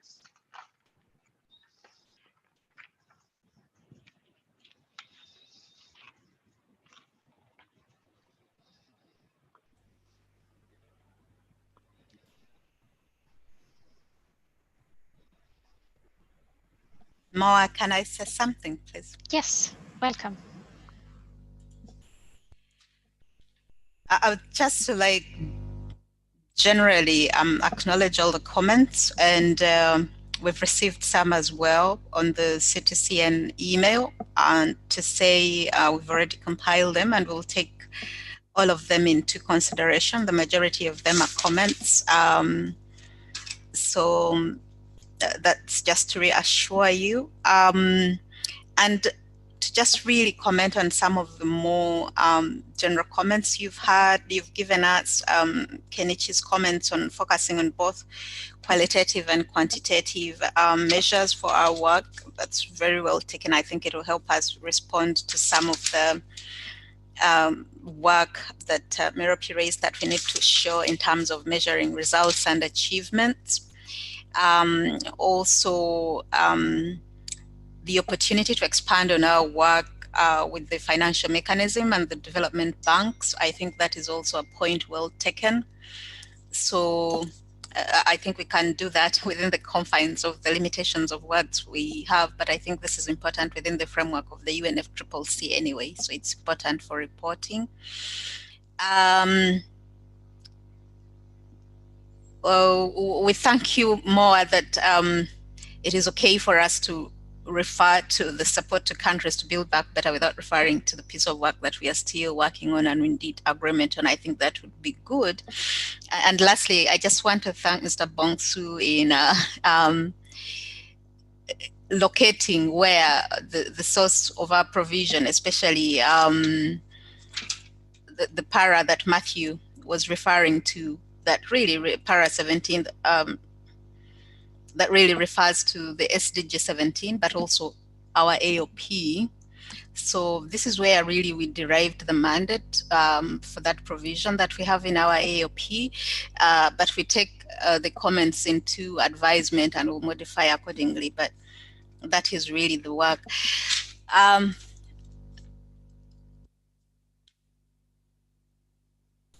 I think I can see two comments, two questions.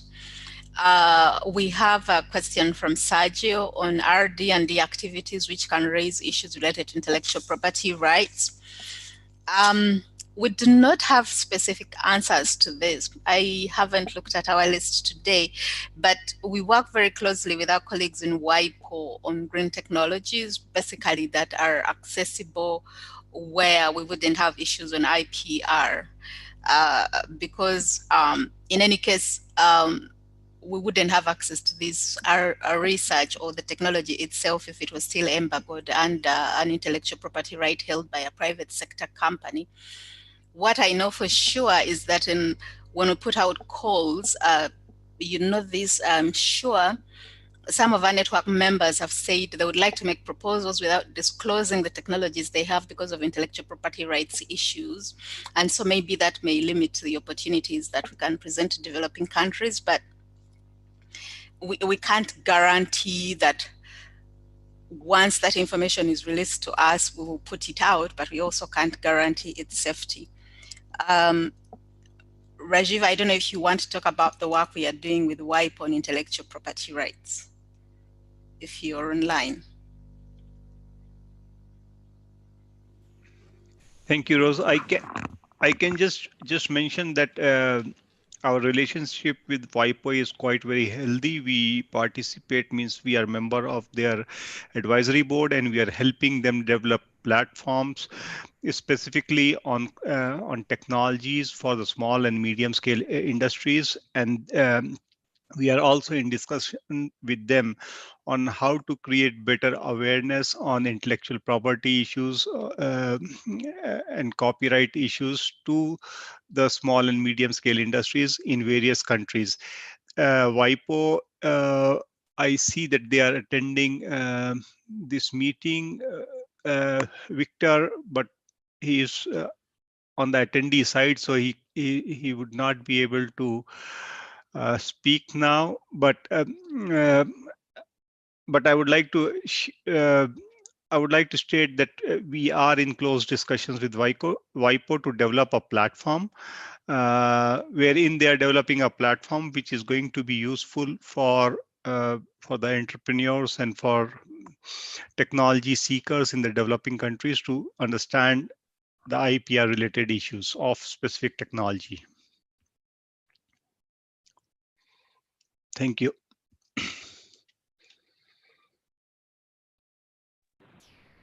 Thank you, Rajiv, and thank you, Rose. Rose, there is one question also from Orly that you might want to address. And while she looks at that, I received a message that Spencer would like to make a comment now, and I believe that he's able to do so. If we can get that's great. So Spencer, you have the floor. Oh, I didn't. Thank you very much. I was having some difficulties. Maybe I must have gone on in a platform which I could only listen, but I am okay. I'm okay now, so I don't have any. I just sent a note indicating that I'm okay now. One day, I'm hearing everything. That's good to hear. Thank you. So Rose, would you like to address the comment made by Orly?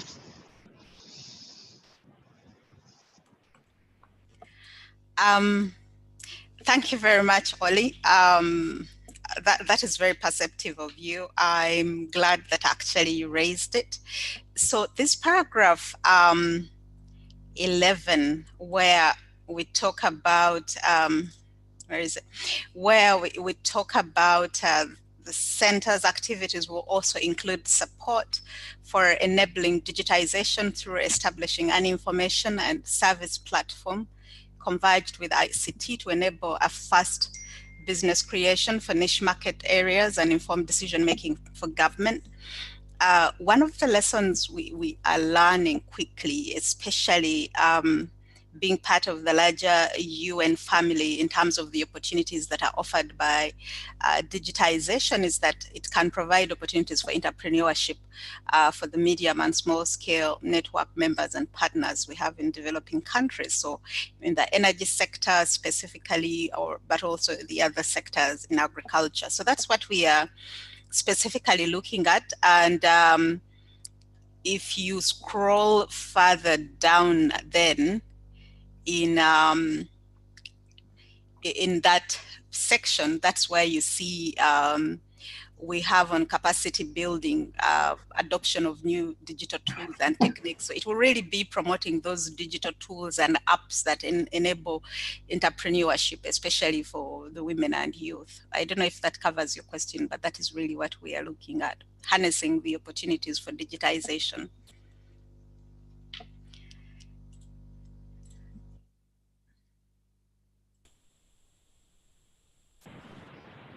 But also maybe, I'm sorry, I'm sorry, Mo, and maybe just to add that one of the issues that I have also been of following on, of course, is the EU digital agenda and the EU Gender Action Plan and the opportunities it's bringing together for both women and youth in terms of harnessing the digital opportunities. So we are really looking at that, and it's I'll be joining. I will be joining. I believe part of this includes the support we've been getting from the EC through Merope, the high-level event that is organized by European Commission and the German presidency on the EU Gender Action, where I'll be talking about really digitization and the opportunities it offers. So it's really, in that context, drawing synergy from the work we are doing with our partners, but also identifying those opportunities and integrating them in the work that we are doing. Thank you very much, Rose, for those clarifications. And thank you all AB members for your valuable input, comments, questions on this agenda item. And as we said, please, if you have any additional comments or the comments you have made, if you have them written, please submit them also to the ctcn@un.org. And we will provide an updated version for approval at tomorrow's meeting. So thank you very much again. And I will now hand over to Ping.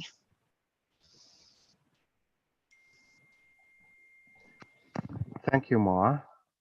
And thanks to all the AB members and the participants, observers for the comments and contribution for today.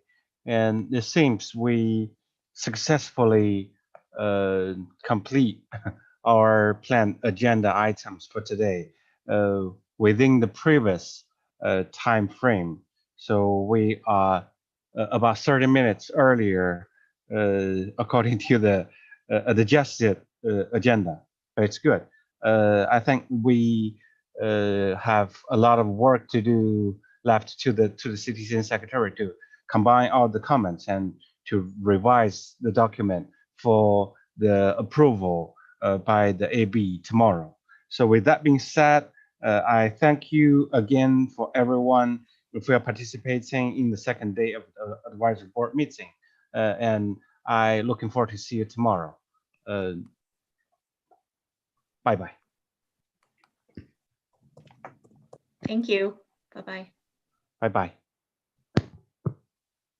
Thanks to everyone. Bye-bye. Thank you, Moa. Bye. See you tomorrow. See you tomorrow. Thank you. Bye. Bye-bye. Thank you, Omidi.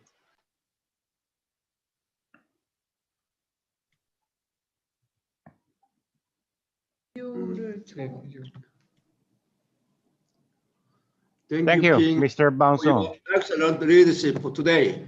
Thank you. Thank you Bye. for all your comments and contribution. Bye-bye.